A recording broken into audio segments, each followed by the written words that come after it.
সম্মানিত সুধী, আল্লাহ তাআলা প্রিয় নবী মুহাম্মদ রাসূলুল্লাহ সাল্লাল্লাহু আলাইহি ওয়াসাল্লামকে জাজিরাতুল আরবে পাঠিয়েছিলেন।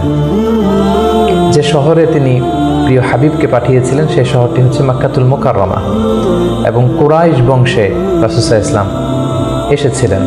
বনু হাশিমি খানদানে তিনি এসেছিলেন, এবং আরবি ভাষাভাষী জনগোষ্ঠীর মাঝে আল্লাহ তাআলা প্রিয় নবী সাল্লাল্লাহু আলাইহি ওয়াসাল্লামকে প্রেরণ করেছেন।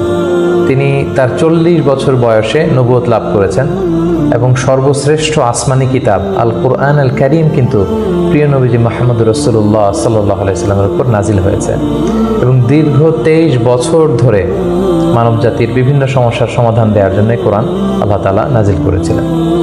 রাসূল সাল্লাল্লাহু আলাইহি ওয়াসাল্লাম পৃথিবীতে 63 বছর হায়াত পেয়েছেন, এবং 63 বছর শেষে তিনি মদিনাতুল মুনাওয়ারাতে ইন্তেকাল করেন, এবং সেখানেই তার নিজ হাতে প্রতিষ্ঠিত মসজিদে নববীর পাশে আজও তিনি শুয়ে আছেন। আমরা এই প্রফিট সিরিজে সৈয়দনা আদম আলাইহিস সালাম থেকে শুরু করে রাসূল সাল্লাল্লাহু আলাইহি ওয়াসাল্লাম পর্যন্ত কোরআনে বর্ণিত 25 জন নবীকে নিয়ে, তাদের জীবনে নিয়ে আমরা এখানে আলোচনা করছি। আর তারই ধারাবাহিকতায় রাসূল সাল্লাল্লাহু আলাইহি ওয়াসাল্লাম হচ্ছেন দ্য লাস্ট মেসেঞ্জার, সর্বশেষ নবী এবং সর্বশেষ রাসূল। আল্লাহ তাআলা সূরাতুল আহজাবে ইরশাদ করছেন, মা কানা মুহাম্মাদুন আবা আহাদিম মির রিজালিকুম ওয়ালাকিন রাসূলুল্লাহি ওয়া খাতামুন নবিয়্যিন। তিনি হচ্ছেন খাতামুন নবিয়্যিন, সর্বশেষ নবী। নবী আসার সাইয়েদনা আদম আলাইহিস সালাম থেকে শুরু করে নবীদের আগমনের যে ধারাবাহিকতা, সেটার সিল মেরে রাসূল সাল্লাল্লাহু আলাইহি ওয়াসাল্লামের মাধ্যমে সিল আপ করা হয়েছে। এই ধারাবাহিকতাকে কাট আপ করে দেওয়া হয়েছে, তারপরে কোনো নবী আসবে না। এবং রাসূল সাল্লাল্লাহু আলাইহি ওয়াসাল্লাম নিজেও ইরশাদ করেছেন যে লা নাবিয়্যা বা'দি, আমার পরে কেউই আর নবী হিসেবে আসবে না, আমি হচ্ছে শেষ নবী, শেষ রাসূল। এবং রাসূলুল্লাহ সাল্লাল্লাহু আলাইহি ওয়াসাল্লাম তিনি বনি ইসমাঈলের নবী, বনি ইসরাইলের নয়। আমরা জানি যে পৃথিবীতে নবীদের যে ধারাবাহিকতা, নবী আসার যে সিলসিলা, এটা ইব্রাহিম আলাইহিস সালাম থেকে 2 ভাগ হয়েছে। কারণ আমরা সাইয়েদনা ইব্রাহিম আলাইহিস সালামের পর্বে বলেছিলাম যে তিনি হচ্ছেন আবুল আম্বিয়া, সকল নবীদের বাবা। ইব্রাহিম আলাইহিস সালামের 2 জন পুত্র সন্তান ছিল, আমরা জানি, ইসহাক আলাইহিস সালাম, ইসমাঈল আলাইহিস সালাম। এই ইসহাক আলাইহিস সালামের সন্তান হচ্ছে ইয়াকুব আলাইহিস সালাম, এবং এই চ্যানেলেই সব নবীরা এসেছে। ইয়াকুব আলাইহিস সালামের অপর নাম হচ্ছে ইসরাইল, ফলে এই চ্যানেলে যত নবী এসেছে তারা হচ্ছে বনি ইসরাইলের নবী। কিন্তু ইব্রাহিম আলাইহিস সালামের অপর সন্তান ইসমাঈল আলাইহিস সালামের চ্যানেলে কোনো নবী আসেনি। তো সব নবী যেহেতু ইসমাঈল আলাইহিস সালামের চ্যানেলে না এসে ইসহাক আলাইহিস সালামের চ্যানেলে এসেছে, সবাই ভেবেছিল শেষ নবী হয়তো এই চ্যানেলেই আসবে। কিন্তু আল্লাহ তাআলা তাদের ধারণাকে নস্যাৎ করে দিয়ে সাইয়েদনা মুহাম্মদুর রাসূলুল্লাহ সাল্লাল্লাহু আলাইহি ওয়াসাল্লামকে ইসমাঈল আলাইহিস সালামের চ্যানেলে প্রেরণ করেছেন। তাই তিনি বনি ইসমাঈল, তিনি বনি ইসরাইল নন। এবং রাসূল সাল্লাল্লাহু আলাইহি ওয়াসাল্লাম তিনি হচ্ছেন বিশ্ব নবী, গ্লোবাল প্রফেট, অথবা দ্য প্রফেট অফ ইউনিভার্স। গোটা বিশ্বের জন্য তিনি নবী হয়ে পৃথিবীতে এসেছেন। আল্লাহ তাআলা বলছেন, ওয়ামা আরসালনাকা ইল্লা কাফাতান লিন-নাসি বাশীরান ওয়া নাযীরা। অর্থাৎ হে নবী, আমি আপনাকে গোটা বিশ্ববাসীর জন্য, পুরো মানব মণ্ডলীর জন্য আপনাকে আমি সুসংবাদ দানকারী এবং ভীতি প্রদর্শনকারী হিসেবে প্রেরণ করেছি। এবং সহিহ বুখারীর বর্ণনায় আল্লাহর হাবিব সাল্লাল্লাহু আলাইহি ওয়াসাল্লাম ফরমান যে আমাকে আল্লাহ তাআলা এমন 5টি নেয়ামত দিয়েছেন যেটা অন্য কোনো নবীকে দেননি। এর মধ্যে একটা হচ্ছে, অন্যান্য সকল নবীকে আল্লাহ তাআলা বিশেষ জনপদের জন্য, বিশেষ জাতিগোষ্ঠীর জন্য নবী করে প্রেরণ করেছেন, কিন্তু আমাকে আল্লাহ তাআলা গোটা মানব মণ্ডলীর জন্য প্রেরণ করেছেন। রাসূল সাল্লাল্লাহু আলাইহি ওয়াসাল্লাম বলেন, ওয়া কানা নাবিয়্যু ইউবআসু ইলা কওমিহি খাসসা। নবীদেরকে তাদের নির্দিষ্ট কওমে, জাতির কাছে নবী হিসেবে পাঠানো হয়েছে। ওয়া বুইসতু ইলান নাসি কাফা, আর আমি গোটা মানব মণ্ডলীর জন্য, বিশ্ববাসীর জন্য নবী হয়ে প্রেরিত হয়েছে। এবং রাসূলুল্লাহ সাল্লাল্লাহু আলাইহি ওয়াসাল্লামকে তিনি বলেছেন যে আমাকে শাফাআতের সুযোগ দেয়া হবে কিয়ামতের দিন, যে ভয়ঙ্করতম দিনে নবীরাও থারথার করে কাঁপতে থাকবে আল্লাহ তাআলার সামনে। একটি টু শব্দ করার সাহসটুকুন পাবে না, কোনো কথা বলার সাহস পাবে না। ঠিক সেই মুহূর্তে আল্লাহ রাসূল সাল্লাল্লাহু আলাইহি ওয়াসাল্লামকে শাফাআতের অনুমতি দেওয়া হবে। সুবহানাল্লাহি ওয়া বিহামদিহি। রাসূলুল্লাহ সাল্লাল্লাহু আলাইহি ওয়াসাল্লামের অনেকগুলো নাম রয়েছে। হাদিসে এসেছে যে রাসূল সাল্লাল্লাহু আলাইহি ওয়াসাল্লামের এক নাম হচ্ছে আল মাহি, আল আকিব, আল হাশির। কিন্তু কালামুল্লাহ মাজিদে রাসূল সাল্লাল্লাহু আলাইহি ওয়াসাল্লামের দুইটি নাম উল্লেখিত হয়েছে, একটি হচ্ছে মুহাম্মদ আর একটা আহমদ। আল্লাহ তাআলা বলছেন ওমা মুহাম্মাদুন ইল্লা রাসূল ক্বাদ খালাত মিন ক্বাবলিহির রুসুল। মুহাম্মদ তো একজন নবী, আর তার আগে অনেক নবী পৃথিবীতে এসেছিলেন, তারা আবার বিদায় নিয়েছেন। তাহলে মুহাম্মদ নামটি পেলাম। মুহাম্মদ নাম ছাড়াও তার আরেকটি নাম কোরআনে উল্লেখিত হয়েছে, সেটা হচ্ছে আহমদ। সাইয়েদনা ঈসা আলাইহিস সালামের ভাষায় ইয়াতি মিন বাদি ইসমুহু আহমদ, তিনি বলেছিলেন যে আমার পরে একজন নবী আসবে, তার নাম হবে আহমদ। তাহলে কোরআনে রাসূল সাল্লাল্লাহু আলাইহি ওয়াসাল্লামের দুইটি নাম পাওয়া যায়, একটা মুহাম্মদ, একটা আহমদ। এবং রাসূল সাল্লাল্লাহু আলাইহি ওয়াসাল্লামকে আল্লাহ তাআলা আমাদের জন্য মডেল বানিয়ে পাঠিয়েছেন। সব ক্ষেত্রে তিনি আমাদের model, the best standard of character. Allah তাআলা ইরশাদ করছেন ওয়া ইন্নাকা লা আলা খুলুকিন আযীম, নবী হে আপনি সুমহান চরিত্রের উপর প্রতিষ্ঠিত। আপনার চরিত্র হচ্ছে অনুকরণীয় চরিত্র, গোটা বিশ্ববাসী আপনার চরিত্র থেকে শিখবে, জানবে, আলোকিত হবে। এবং রাসূল সাল্লাল্লাহু আলাইহি ওয়াসাল্লাম হচ্ছে the best example to follow.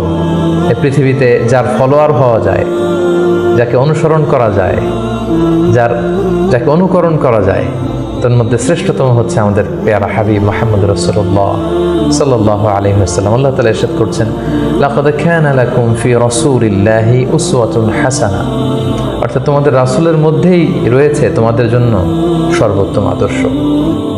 আমরা যেন তাকে আমাদের জীবনের মডেল, আমাদের জীবনের আইকন, আমাদের জীবনের আদর্শ হিসেবে গ্রহণ করি।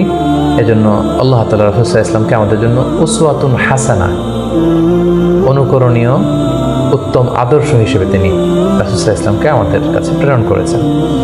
এবং তিনি শুধু মুসলিমদের জন্য নবী হয়ে আসেননি, তিনি শুধু বিশ্বাসীদের কাছেই নবী হয়ে আসেননি, তিনি শুধু আরববাসীদের কাছে নবী হয়ে আসেন, তিনি গোটা বিশ্বের জন্য রহমত হয়ে এসেছেন। Mercy for the entire universe. Allah তাআলা ইরশাদ করছেন ওয়ামা আরসালনাকা ইল্লা রাহমাতাল লিল আলামিন, I have sent you as a mercy for the entire universe. নবী হে আমি আপনাকে গোটা বিশ্ববাসীর জন্য রহমত করে প্রেরণ করেছি, রহমত স্বরূপ প্রেরণ করেছি। তিনি রাহমাতাল লিল আলামিন, তিনি গোটা বিশ্বের অ্যাসেট। গোটা বিশ্ব তার কাছ থেকে ভদ্রতা, সভ্যতা, ওহির জ্ঞান সব কিছু শিখবে। শুধু আমরাই রাসূল সাল্লাল্লাহু আলাইহি ওয়াসাল্লামের সুন্নাহ বা ট্র্যাডিশন থেকে আলোকিত হবে এমনটা নয়, তিনি সবার জন্য শিক্ষণীয়, অনুকরণীয়, অনুসরণীয়। তিনি গোটা বিশ্ববাসীর জন্য রহমত। প্রিয় সুধী, যেহেতু তিনি আমাদের জন্য আদর্শ, সেহেতু রাসূল সাল্লাল্লাহু আলাইহি ওয়াসাল্লাম আমাদের জন্য যা নিয়ে এসেছেন সেটাকে যেন আমরা আঁকড়ে ধরি। এটা আল্লাহ তাআলার ভার্ডিক্ট, অর্ডার। আল্লাহ তাআলা ইরশাদ করছেন ওয়ামা আতাকুমুর রাসূলু ফাখুযুহু ওয়ামা নাহাকুম আনহু ফান্তাহু। রাসূল সাল্লাল্লাহু আলাইহি ওয়াসাল্লাম তোমাদের জন্য যা নিয়ে এসেছেন সেটাকে ধরো, সেটাকে গ্রহণ করো, সেটাকে মানো। আর যেটা থেকে রাসূল সাল্লাল্লাহু আলাইহি ওয়াসাল্লাম তোমাদেরকে বারণ করেছেন সেটা থেকে তোমরা দূরে থাকো। এবং আমরা যদি আল্লাহ তাআলার ভালোবাসা পেতে চাই, সেক্ষেত্রে আল্লাহ তাআলা শর্ত জুড়ে দিয়েছেন যে আমার ভালোবাসা যদি পেতে চাও আমার নবীর অনুসরণ করো। আল্লাহ তাআলা বলছেন কুল ইন কুনতুম তুহিব্বুনাল্লাহা ফাত্তাবিউনি ইউহিব্বুকুমুল্লাহ। আল্লাহ বলছেন নবী হে আপনি জানিয়ে দিন যে তোমরা যদি আমি আল্লাহর ভালোবাসা পেতে চাও, তাহলে হে নবী আপনি বলুন যে ফাত্তাবিউনি, আমি নবীর অনুসরণ করো, তাহলে ইউহিব্বুকুমুল্লাহ, আল্লাহ তাআলা তোমাদেরকে ভালোবাসবেন। তো রাসূল সাল্লাল্লাহু আলাইহি ওয়াসাল্লামের ফলোয়ার হিসেবে, রাসূলুল্লাহ সাল্লাল্লাহু আলাইহি ওয়াসাল্লামের উম্মত হিসেবে আমাদের দায়িত্ব হচ্ছে রাসূল সাল্লাল্লাহু আলাইহি ওয়াসাল্লাম আমাদের জন্য যে শিক্ষা নিয়ে এসেছেন, যে হেদায়েত নিয়ে এসেছেন, যে আলোকবর্তিকা নিয়ে এসেছেন, কোরআন নিয়ে এসেছেন, এটা শিক্ষা যেন আমরা আমাদের ব্যক্তি জীবনে, সমাজ জীবনে, রাষ্ট্রীয় জীবনে যেন আমরা বাস্তবায়ন করি, এটা যেন আমরা আমাদের জীবনে ইমপ্লিমেন্ট করি। আমরা প্রফেট সিরিজের বিভিন্ন পর্বে বিভিন্ন নবীদের জীবন নিয়ে যখন আমরা আলোকপাত করেছিলাম, আমরা বলেছিলাম যে as a proof of their prophethood, Allah subhanahu wa ta'ala provides them মুজিজা। তারা যে নবী, তার প্রমাণ হিসেবে আল্লাহ তাআলা নবীদেরকে মুজিজা দিয়ে থাকেন। রাসূল সাল্লাল্লাহু আলাইহি ওয়াসাল্লামের জীবনীতেও আমরা দেখব যে অসংখ্য মুজিজা ছিল। আমরা একটির কথা যদি উল্লেখ করি যে মক্কার কুরাইশরা যখন রাসূল সাল্লাল্লাহু আলাইহি ওয়াসাল্লামকে নবী হিসেবে মানতে যাচ্ছিল না, রাসূল সাল্লাল্লাহু আলাইহি ওয়াসাল্লাম বললেন যে চাঁদকে যদি দ্বিখণ্ডিত করতে পারি তোমরা কি মেনে নিবে যে আমি আল্লাহর রাসূল? তারা বলল যে মেনে নিব। রাসূল সাল্লাল্লাহু আলাইহি ওয়াসাল্লাম আঙ্গুল উঁচু করলেন, চাঁদের দিকে ইঙ্গিত করলেন, চাঁদ দ্বিখণ্ডিত হয়ে দুই ভাগ হয়ে গেল। সুবহানাল্লাহ। আল্লাহ তাআলা সূরাতুল কমারে ইরশাদ করছেন ইকতারাবাতিস সাআতু ওয়ানশাক্কাল কমর ওয়া ইন ইয়ারা আয়াতান ইউরিদু ওয়া ইয়াকুলু সিহরুন মুস্তামির। রাসূল সাল্লাল্লাহু আলাইহি ওয়াসাল্লাম চাঁদ দ্বিখণ্ডিত করে ফেললেন, কিন্তু এই চমৎকার এই মুজিজা দেখার পরেও তারা কিন্তু ঈমান আনলো না। তারা বলল, তুমি জাদু করেছো, চাঁদের মধ্যে ভেলকিবাজি করেছো, এমন বড় জাদুকর তুমি চাঁদের উপরও জাদুর প্রভাব খাটিয়েছো। এভাবে রাসূল ইসলাম যখনই কোরআনের আয়াত বলতেন, কোনো মুআজিজা দেখাতেন, তারা হয়তো রাসূল ইসলামকে জাদুকর বলতো, কখনো বলতো তুমি পাগল, কখনো বলতো তুমি কবি, কখনো বলতো তুমি গণক। নাউযুবিল্লাহি মিন যালিক। এভাবে রাসূল সাল্লাল্লাহু আলাইহি ওয়াসাল্লাম অনেকগুলো মুআজিজা তার জীবনে আমরা দেখতে পাই, যেগুলো তার মধ্যে থেকে অন্যতম মুআজিজা হচ্ছে তিনি চাঁদকে দ্বিখণ্ডিত করেছিলেন। এবং রাসূল সাল্লাল্লাহু আলাইহি ওয়াসাল্লাম জন্মের আগেই, যেগুলোকে মুবাশশিরাত বা ইরহাসাত বলে, নবী হওয়ার আগে এমন কিছু অলৌকিক ঘটনা, এরকম অনেক ঘটনা কিন্তু ঘটেছে। যেমন রাসূল সাল্লাল্লাহু আলাইহি ওয়াসাল্লামের প্রিয় মাতা আমেনা যখন গর্ভবতী ছিলেন, তখন তিনি দেখেছেন যে তার পেট থেকে একটা আলো বের হয়ে এটা শাম দেশের বড় বড় প্রাসাদগুলোকে আলোকিত করছে। এটা কিন্তু রাসূল সাল্লাল্লাহু আলাইহি ওয়াসাল্লাম যে পৃথিবীতে আসবেন তার আগাম একটা বার্তা। সম্মানিত সুধী, আমরা এই পর্যায়ে রাসূলুল্লাহ সাল্লাল্লাহু আলাইহি ওয়াসাল্লামের সরাসরি জীবনের দিকে যাব, ধারাবাহিক জীবন পরিক্রমা আলোচনা করব এবং বুঝবার সুবিধার্থে আমরা রাসূল সাল্লাল্লাহু আলাইহি ওয়াসাল্লামের পুরো জীবনীকে 3টি ভাগে ভাগ করেছি। তার প্রথম ভাগে আমি রাসূল সাল্লাল্লাহু আলাইহি ওয়াসাল্লামের জন্ম থেকে শুরু করে নবুয়ত পর্যন্ত এই 40 বছরের বর্ণনা দিব। সেক্ষেত্রে বয়স অনুসারে এই বর্ণনাটি দেয়া হবে। দ্বিতীয় ভাগে আমরা মক্কায় নবুয়তির যে 13 বছর, এই 13 বছরের বর্ণনা দিব। সেক্ষেত্রে নবুয়তির সন ভিত্তিক বর্ণনা দেওয়া হবে। এবং সবশেষে আমরা মদিনায় রাসূল সাল্লাল্লাহু আলাইহি ওয়াসাল্লাম যে 10টি বছর কাটিয়েছেন, তৃতীয় পর্বে বা তৃতীয় ভাগে আমরা সেটির বর্ণনা দিব, আর সেটা হবে হিজরি সন ভিত্তিক বর্ণনা। তাহলে সম্মানিত সুধী, আর কাল বিলম্ব না করে আমরা রাসূল সাল্লাল্লাহু আলাইহি ওয়াসাল্লামের বায়োগ্রাফির একেবারে মূল পর্বে চলে যাই। আমরা বলেছি যে প্রথম পর্বে আমরা রাসূল সাল্লাল্লাহু আলাইহি ওয়াসাল্লামের প্রথম 40টি বছরের বর্ণনা দিব, জন্ম থেকে শুরু করে নবী হওয়ার আগ পর্যন্ত। আমরা শুরুতেই বলেছি যে তিনি মাক্কাতুল মুকাররমায় এসেছেন, তিনি কুরাইশ বংশে জন্মগ্রহণ করেছেন, বনু হাশিম ছিল ওনার খানদান, এবং রাসূলুল্লাহ সাল্লাল্লাহু আলাইহি ওয়াসাল্লামের পিতার নাম ছিল আব্দুল্লাহ, মায়ের নাম ছিল আমিনা, দাদার নাম ছিল আব্দুল মুত্তালিব। এবং দুঃখজনক হলেও সত্য যে রাসূলুল্লাহ সাল্লাল্লাহু আলাইহি সাল্লামের মাতা পিতার সংসার 7 দিনের বেশি ছিল না। মাত্র বিয়ের পরে তারা 7 দিনের মতো, 1 সপ্তাহের মতো সংসার করেছিলেন।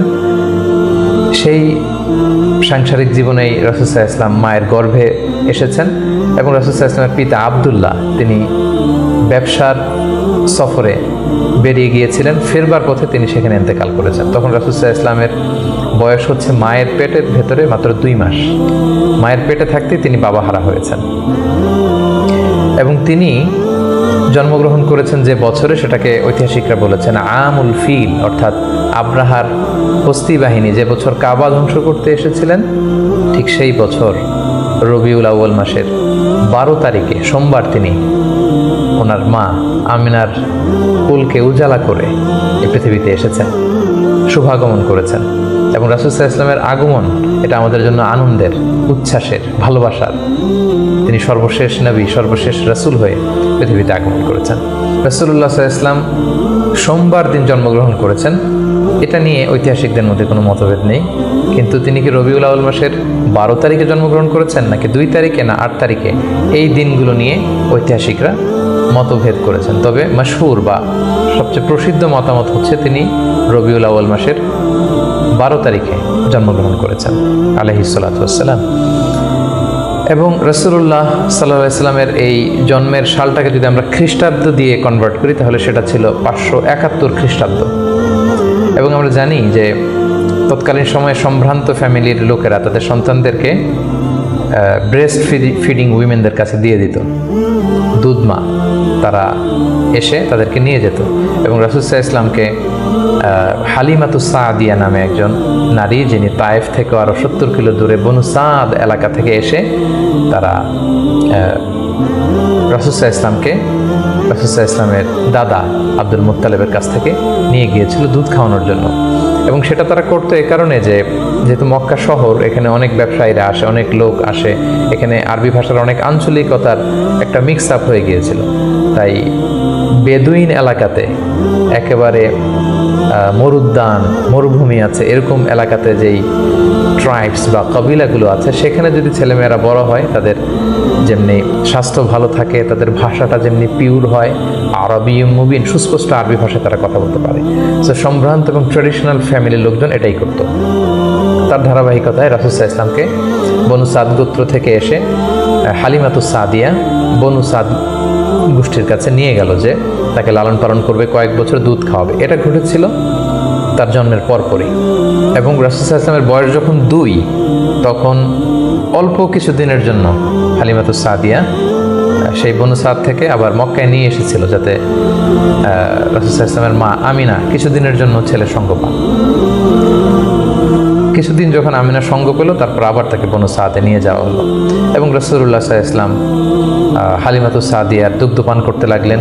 হালিমাতুস সাদিয়ার সন্তানদের সাথে মরুদ্যান, মরুভূমির সেই বেদুইন পরিবেশে বেড়ে উঠতে লাগলেন। সেখানকার যে পিওর ল্যাঙ্গুয়েজ আছে, আরবি ভাষা শিখতে লাগলেন। এবং রাসূল সাল্লাল্লাহু আলাইহি ওয়াসাল্লামের বয়স যখন 4, তখন তার প্রথম শাক্কে সাদার হয়েছে, যেটাকে সিনা চাক বলে, ওপেন হার্ট সার্জারি। রাসূল সাল্লাল্লাহু আলাইহি ওয়াসাল্লামের জীবনে মোট 3 বার এটা ঘটেছিল। বয়স যখন 4 তখন একবার, ওহী নাজিলের সময় একবার, মেরাজ যখন তিনি গিয়েছিলেন তখন একবার। রাসূল সাল্লাল্লাহু আলাইহি ওয়াসাল্লাম মরুভূমিতে বনু সাদ গোষ্ঠীর ছোট ছেলেদের সাথে খেলাধুলা করছিলেন। হঠাৎ জিবরাইল আলাইহিস সালাম এসে রাসূল সাল্লাল্লাহু আলাইহি ওয়াসাল্লামকে এক পাশে নিয়ে গলা থেকে শুরু করে নাভি পর্যন্ত ছিঁড়ে রাসূল সাল্লাল্লাহু আলাইহি ওয়াসাল্লামের হৃদয়টাকে বের করে জামজামের পানি দিয়ে ধৌত করে আবার ভেতরে ঢুকিয়ে দিলেন। এই জায়গাটাকে আবার মিলিয়ে ফেললেন, যেটা আধুনিক সময়ে আমরা এটাকে ওপেন হার্ট সার্জারি বলি। এই দৃশ্য হালিমাতুস সাদিয়ার ছেলেমেয়েরা দেখে ভয়ে দৌড়াতে লাগলো। মায়ের কাছে যেয়ে বললো, আমাদের কোরাইশি ভাই বোধহয় মারা গিয়েছে। হালিমাতুস সাদিয়া বিচলিত হয়ে আসলেন, দেখলেন যে না, মারা যায়নি। মুহাম্মদ, শিশু মুহাম্মদ, তিনি বিচলিত অবস্থায় আছেন। তারা ভয় পেয়ে গেলেন এবং ভাবলেন যে না, এই ছেলের যদি কিছু হয়ে যায় তাহলে তো এর দায়ভার আমার উপর আসবে, আমরা দিয়ে আসবো মুহাম্মদকে। রাসূল সাল্লাল্লাহু আলাইহি ওয়াসাল্লামের বয়স যখন 5, তখন হালিমাতুস সাদিয়া রাসূল সাল্লাল্লাহু আলাইহি ওয়াসাল্লামকে নিয়ে, ছোট্ট মুহাম্মদ সাল্লাল্লাহু আলাইহি ওয়াসাল্লামকে নিয়ে তার মায়ের কাছে দিয়ে আসলেন। যেহেতু 5 বছর বয়সে এখন তিনি সুস্পষ্ট আরবিতে কথা বলতে পারেন এবং দুধ খাওয়ানো তো সেই 2 বছর বয়সেই শেষ। তিনি মরুভূমির সুন্দর প্রকৃতিতে সুঠাম দেহ নিয়ে বড় হচ্ছেন, সুন্দর আরবি ভাষায় কথা বলতে পারেন। 5 বছর বয়সে মায়ের কাছে ফিরিয়ে দেওয়া হলো। এবং রাসূল সাল্লাল্লাহু আলাইহি ওয়াসাল্লামের আম্মা আমিনা, তিনি প্রতি বছর রাসূল সাল্লাল্লাহু আলাইহি ওয়াসাল্লামের বাবার কবর জিয়ারত করতে ইয়াসরিবে যেতেন, যেটা পরবর্তীতে মদিনা নামকরণ হবে, আমরা শুনব সেই ঘটনা। প্রতি বছর যেহেতু তিনি যান, রাসূল সাল্লাল্লাহু আলাইহি ওয়াসাল্লামকে যখন নিয়ে আসা হলো, তার পরের বছর তিনি রাসূল সাল্লাল্লাহু আলাইহি ওয়াসাল্লামকে নিয়ে রাসূল সাল্লাল্লাহু আলাইহি ওয়াসাল্লামের বাবার কবর জিয়ারত করতে গেলেন। রাসূল সাল্লাল্লাহু আলাইহি ওয়াসাল্লামের বয়স তখন 6 বছরের ছোট্ট বালক। জিয়ারত করলেন। জিয়ারত করে ফিরে আসার পথে রাসূল সাল্লাল্লাহু আলাইহি ওয়াসাল্লামের মাতা আমিনা, তিনি মারা গেলেন মক্কা মদিনার মাঝখানে আবওয়া নামক জায়গায়। আল্লাহু আকবার। বয়স যখন মায়ের পেটে 2 মাস, বাবা হারা হলেন, পিতৃহারা। বয়স যখন মাত্র 6, মাতৃহারা, এখন কমপ্লিট ইয়াতিম মুহাম্মদ সাল্লাল্লাহু আলাইহি ওয়াসাল্লাম, বাবা মা হারা। তখন সাথে উম্মে আইমান নামে একজন দাসী ছিল, যিনি রাসূল সাল্লাল্লাহু আলাইহি ওয়াসাল্লামকে খুব ভালোবাসতেন, মায়ের কষ্ট বুঝতে দেননি। সেখান থেকে নিয়ে দাদার কাছে মক্কায় চলে আসলেন। এবং রাসূল সাল্লাল্লাহু আলাইহি ওয়াসাল্লাম পরবর্তীতে বলেছিলেন, উম্মে আইমান ইয়া উম্মি বা'দা উম্মি, আমার মায়ের পরে উম্মে আইমানই আমার মা। সুবহানাল্লাহ। মক্কাতে যখন নিয়ে আসা হলো রাসূল সাল্লাল্লাহু আলাইহি ওয়াসাল্লামকে, শিশু মুহাম্মদকে, তখন তার দাদা আব্দুল মুত্তালিব তার দেখভালের দায়িত্ব নিলেন। কিন্তু অবাক করা কাণ্ড হচ্ছে, রাসূল সাল্লাল্লাহু আলাইহি ওয়াসাল্লাম যখন মাত্র 8 বছর বয়সে উপনীত হলেন, তার দাদাও ইন্তেকাল করলেন। এবার মাও নেই, বাবাও নেই, দাদাও নেই। ঠিক তখন রাসূল সাল্লাল্লাহু আলাইহি ওয়াসাল্লাম তার চাচা আবু তালেবের কাছে মানুষ হতে লাগলেন। রাসূল সাল্লাল্লাহু আলাইহি ওয়াসাল্লাম তার বয়স যখন 12, তখন তার চাচা আবু তালেব রাসূল সাল্লাল্লাহু আলাইহি ওয়াসাল্লামকে নিয়ে ব্যবসার কাজে শাম দেশের দিকে রওনা হয়েছিলেন। আমরা সেখানে বুহাইরা আর রাহেব, যে খ্রিস্টান পাদ্রী, তার গুরু পাদ্রীর কাছে শুনেছিলেন যে শেষ জামানার নবী তার শৈশব বয়সে বা কৈশোর বয়সে এই মরুভূমির পাশ দিয়ে যাবে। এটা শোনার পর থেকে বুহাইরা বছরের পর বছর এখানে ধ্যানমগ্ন থাকতো এবং অপেক্ষা করত। লম্বা ঘটনা। সম্মানিত, শুধু আমরা বলে রাখি যে আমরা কোনো ঘটনাতেই লম্বা চূড়া ঢুকে যাব না। আমরা শুধু কখন কি ইনসিডেন্ট হয়েছিল সেটা একটু করে আপনাদের সাথে শেয়ার করবার চেষ্টা করব। বুহাইরা আর রাহেব তার চাচা আবু তালেবকে বলল, এই ছেলে মুহাম্মদ নবী হবে, তার ভবিষ্যৎ অনেক উজ্জ্বল, ইহুদিরা যাতে জানতে না পারে, তুমি ফিরে যাও। এই ঘটনাটা তার বয়স যখন 12 তখন ঘটেছিল। রাসূল সাল্লাল্লাহু আলাইহি ওয়াসাল্লামের বয়স যখন 13, তখন থেকে তিনি মক্কার লোকদের ছাগল চড়াতে শুরু করলেন, মেষ পালক হিসেবে ক্যারিয়ার শুরু করলেন। অল্প কিছু পারিশ্রমিকের বিনিময়ে তিনি এটা করতেন। এটা শুধু রাসূল সাল্লাল্লাহু আলাইহি ওয়াসাল্লামের জীবনীতেই নয়, সমস্ত আম্বিয়া আলাইহিস সালামের জীবনীতে এটা ঘটেছে। সেই বুখারীর বর্ণনা, প্রিয় নবী বলেন, মা বাআসাল্লাহু নাবিয়্যান ইল্লা রাআল গানাম, এই পৃথিবীতে আল্লাহ এমন কোনো নবী পাঠাননি যাদেরকে দিয়ে আল্লাহ মেষ চড়ান। সুবহানাল্লাহ, রাসূল সাল্লাল্লাহু আলাইহি ওয়াসাল্লাম এটা শুরু করেছিলেন। রাসূল সাল্লাল্লাহু আলাইহি ওয়াসাল্লামের বয়স যখন 20, তখন তিনি তরুণ যুবক। ওই বয়সে তিনি হিলফুল ফুজুল সংগঠন করেছিলেন, আরবিতে যেটাকে বলা হয় হালাফুল ফুদুল বা হালাফুল মুত্তাইয়িবিন, যুব সংগঠন করেছিলেন। এটার উদ্দেশ্য কি ছিল? যাতে মক্কাতে কেউ মাজলুম না হয়। এক লোক তার পণ্য বিক্রি করেছে, মক্কার এক সম্ভ্রান্ত লোক পণ্য কিনে টাকা দিতে চায়নি।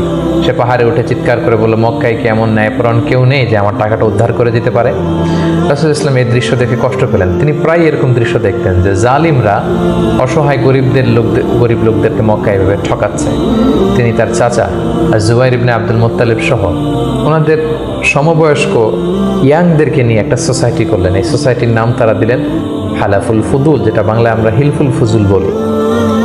এবং তারা এই সংগঠনের নাম দিয়েছিলেন হালাফুল মুত্তাইয়িবিন। বেসিকলি তারা আরব দেশের ট্রেডিশন ছিল, তারা যখন সংঘবদ্ধ হতো তারা এক গামলা রঙের ভেতরে হাত ঢুকিয়ে দিয়ে তারা পাথরের মধ্যে হাতের ছাপ দিত।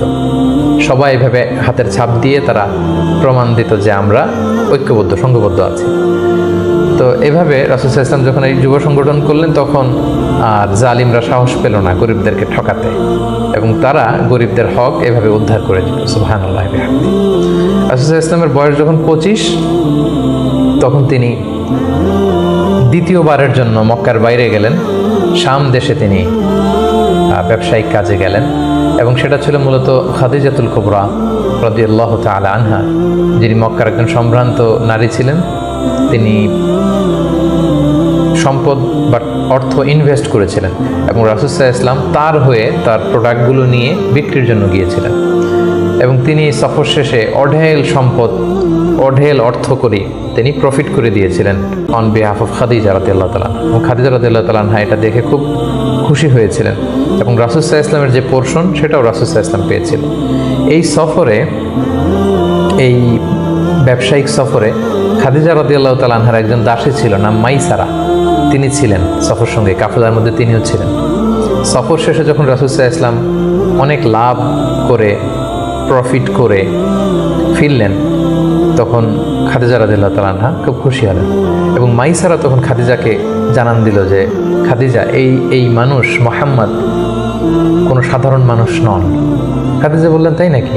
কি দেখেছ তুমি এই থ্রু আউট দ্য জার্নি, এই পুরো সফরে তুমি কি খেয়াল করেছো?